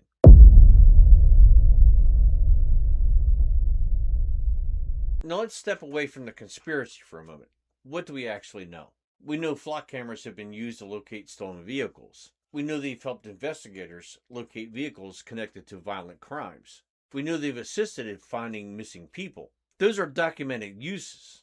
We also know that civil liberties groups and private advocates have raised concerns. Not because they're claiming a secret nationwide conspiracy exists, but because they worry about issues like the following: data retention, transparency, oversight, potential misuse, mission creep, false positives, and the privacy implications of recording large numbers of people who aren't suspected of a crime. Those are real policy debates, and they're worth having. On the other side, many law enforcement agencies argue these cameras are simply another investigative tool.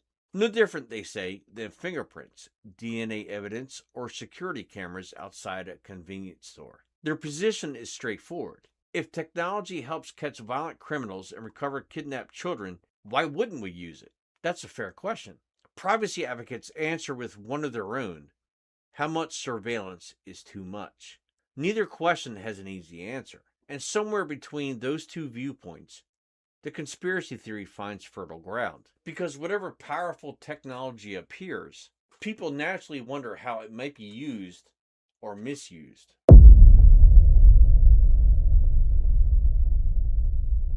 Now let's imagine two futures.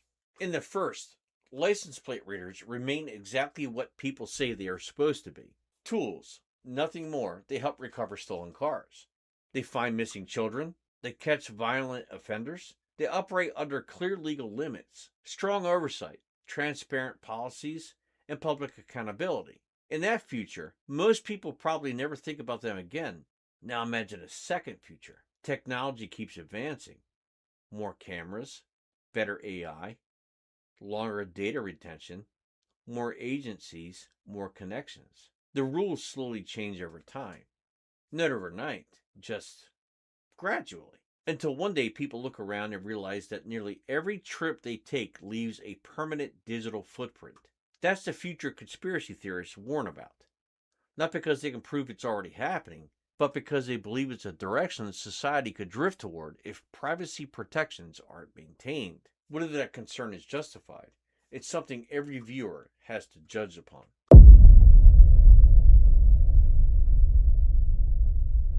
So, what truly happened? The facts are pretty straightforward.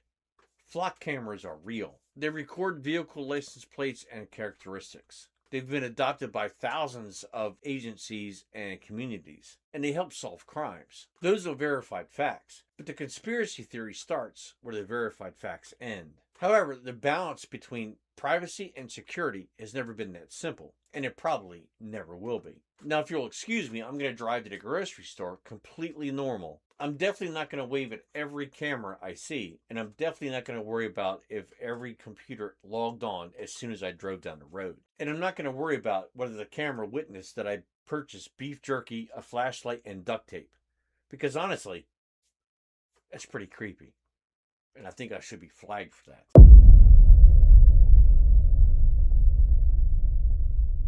Now I want to hear from you. Do you think flock cameras are simply something just designed to help law enforcement with crimes? Or do you think there is a more sinister concept behind it where they're tracking our every movement? I want to know from you. So please comment down below, and don't forget to click all the buttons, like, subscribe, and the bell, so you can see future videos from us. And thank you for being a watcher of what truly happened. And as always, I want you guys to not forget, what the hell?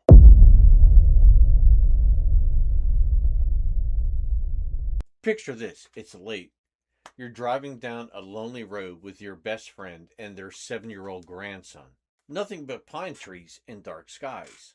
It's the kind of road where your GPS kind of questions its own decisions. And then, a giant diamond-shaped object just appears out of nowhere above the road. It's glowing. It's blasting flames towards the ground. The heat is so intense that your car starts melting.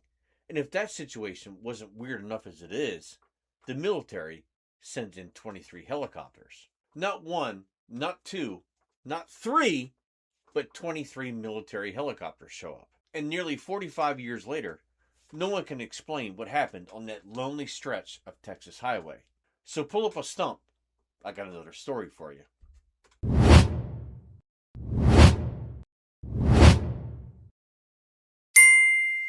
Our story begins on December 29th, 1980, just after Christmas. Disco was finally dying.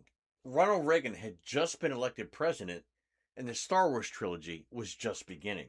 And if you wanted directions somewhere, you didn't ask your phone, because that phone didn't exist then. You unfolded a map that was probably the size of your bed, and you argued with your wife or husband on the best route to go. On this particular evening, 51-year-old Betty Cash was driving home.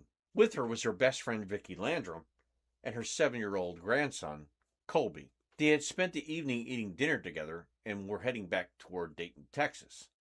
The roads were mostly empty. The weather was clear. Nothing suggested this drive would become one of the most debated UFO encounters in American history. It could have been an airplane, a helicopter, or even a tower. Texas has enough oil infrastructure to lit up half the night. But as they continued driving, the light got brighter. Much brighter. Then it became moving, not towards the sky, but towards them. Now that would be when my survival instincts normally kick in. If I'm driving through the woods and something is coming towards me and I'm going to turn around and go the other way. Because unlike every horror movie protagonist that's ever been made, I have absolutely no desire to investigate glowing orbs in front of me in the woods. Curiosity didn't just kill the cat, it obviously melted someone's dashboard. As the object approached, the witness obviously said, "This does not look like an airplane. It wasn't shaped like anything they've ever seen." Instead, they described what looked like a massive diamond-shaped craft. Depending on the account, estimates varied, but they believed it was roughly the size of a water tower, not exactly something you accidentally mistake for Venus. It hovered, silently at times, roaring at others, bright enough to illuminate the surrounding forest. Imagine driving through complete darkness, then suddenly it's daytime, except the sun is floating 50 feet above the ground, and it's angry.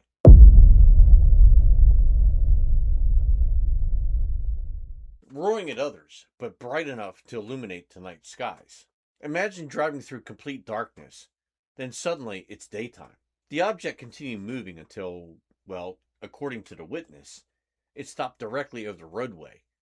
It was blocking their path. Now you've got choices. Option 1, back the car up. Option 2, you turn around. Option 3, you sit there and stare at this object right in front of you. Guess which option won? Now, to be fair, panic doesn't exactly provide award-winning decisions. I've locked myself out of my house twice while I was holding the keys, so I can't really judge them too harshly, but still, if something the size of an office building is hovering over the road in front of me, I'm going to make different choices. Even if it means driving to Oklahoma, but wait a minute, actually, no. That's not a decision we want to make. Betty later described the object as metallic, diamond-shaped. It was weird. Most unusually, flames appeared to shoot downward from its underside, almost like an enormous blowtorch. Witnesses said the flames weren't random. They pulsed, bursting downward toward the ground before momentarily stopping. Then roaring began. Each burst supposedly caused the craft to rise slightly before settling back down, almost as though it were fighting gravity itself. Which, if that's true, is both entertaining and a nightmare at the same time. Imagine explaining that maintenance report. So what seems to be the issue? Well, every time I try to start it, it cooks half of East Texas. As terrifying as the object itself appeared, the next few minutes would become the defining part of this entire case. Because according to the witnesses, it wasn't just bright, it wasn't just loud, it was unbelievably hot. Think about the hottest day you've ever experienced in July. Maybe you're just mowing the lawn. Maybe you've been sitting in your car all afternoon in a parking lot. Maybe you just touched your seatbelt buckle after it's been under the sun all day. Hurts, doesn't it? Now multiply that. According to Betty Cash, the heat coming from the object became unbearable.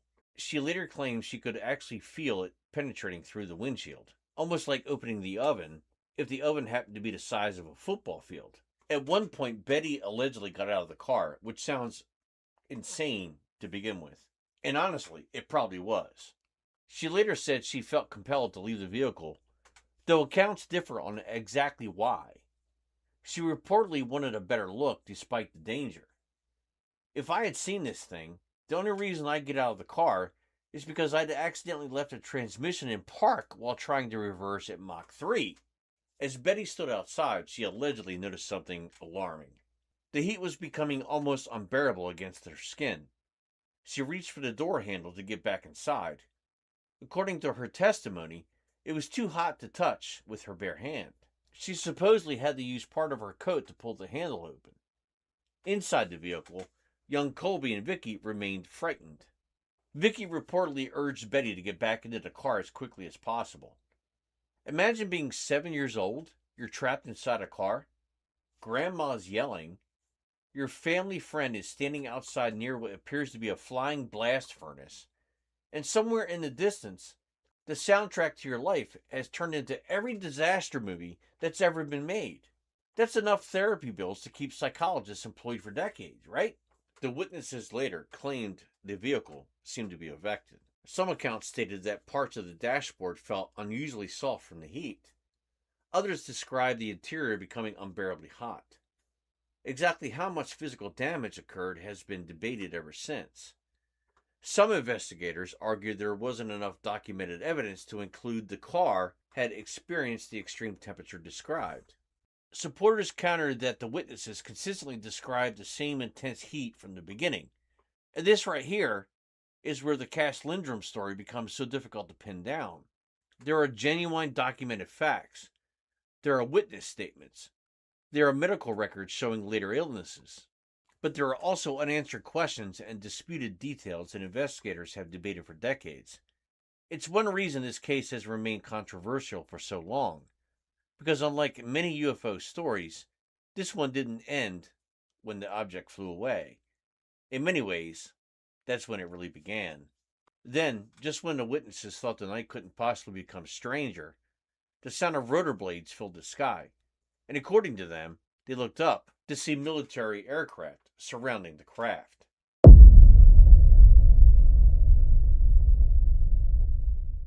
If the night had just ended with us chalking it up as a bright diamond appearing in the night, then we probably would have just, moved it on. We debate whether it's Venus, a weather balloon, or just a military aircraft. Or somebody in Texas who had taken holiday fireworks just a little too seriously. But according to the witnesses, that's not what happened. Because just as the object continued hovering over the road, they heard something new. At first, it was faint, a distant thumping, almost rhythmic, the unmistakable sound of helicopter blades. Now, if you've ever lived anywhere near a military base, you know that the helicopters aren't exactly rare. One helicopter, believable. Two helicopters, still believable. Three, maybe a training exercise. But what the witnesses described wasn't one, or two, or even half a dozen. They claimed there were around 23 military helicopters surrounding the mysterious object. 23. That's not a parade. That's traffic. According to Betty Cash and Vicki Landrum, the helicopters appeared to be large, tandem rotor aircraft resembling CH-47 Chinooks. If you've never seen one, picture a flying school bus with two giant spinning fans attached to it. They're loud, they're uncomfortable, and they definitely don't sneak up on people. The witnesses later said the helicopter seemed to be escorting the glowing object. Not chasing it, not attacking it. They're not even avoiding it. They're escorting it. Almost like a Secret Service motorcade, except in the sky. Now, naturally, this immediately sparked one enormous question. If these were military helicopters, did the military know exactly what this object was? Or were they just as confused as everybody else? That's one of the biggest mysteries of this entire case. Because if 23 military helicopters were flying in one spot, there definitely should be a record of this, right? Flight logs, fuel records, crew manifests. Someone would have had to file paperwork. And if there's one thing governments love, it's paperwork. There's probably paperwork documenting the paperwork. Now, skeptics have pointed out something very important. Despite years of speculation, researchers have never uncovered definitive military records confirming such a large helicopter operation matching the witness's description that night. But supporters argue military records aren't always complete, especially if classified projects are involved. Skeptics counter, 23 helicopters don't simply disappear from history. That's a pretty fair point. It's hard to hide an aircraft that sounds like an apartment complex falling down its flight of stairs. One thing worth mentioning, other people in the general region reported hearing or seeing helicopters around that time. However, those reports varied considerably and did not conclusively verify the witness's account of the UFO encounter itself. That's another recurring theme in this story. Pieces seem to line up, but not perfectly. Every answer creates another question. It's kind of like building IKEA furniture. You eventually finish, but you're left wondering why there are 6 extra screws. Eventually, the witnesses said the glowing object began moving away. The helicopters followed, then, just like that, it disappeared into the darkness. No dramatic explosion, no alien waving goodbye through a windshield, no take me to your leader, just silence. The road was dark again, and the pine trees were motionless. And 3 people sat in the car trying to process what they had just witnessed. Imagine that drive home. Nobody's talking about sports. Nobody's asking where they went to stop for dessert. It's just, did we all just see the same thing?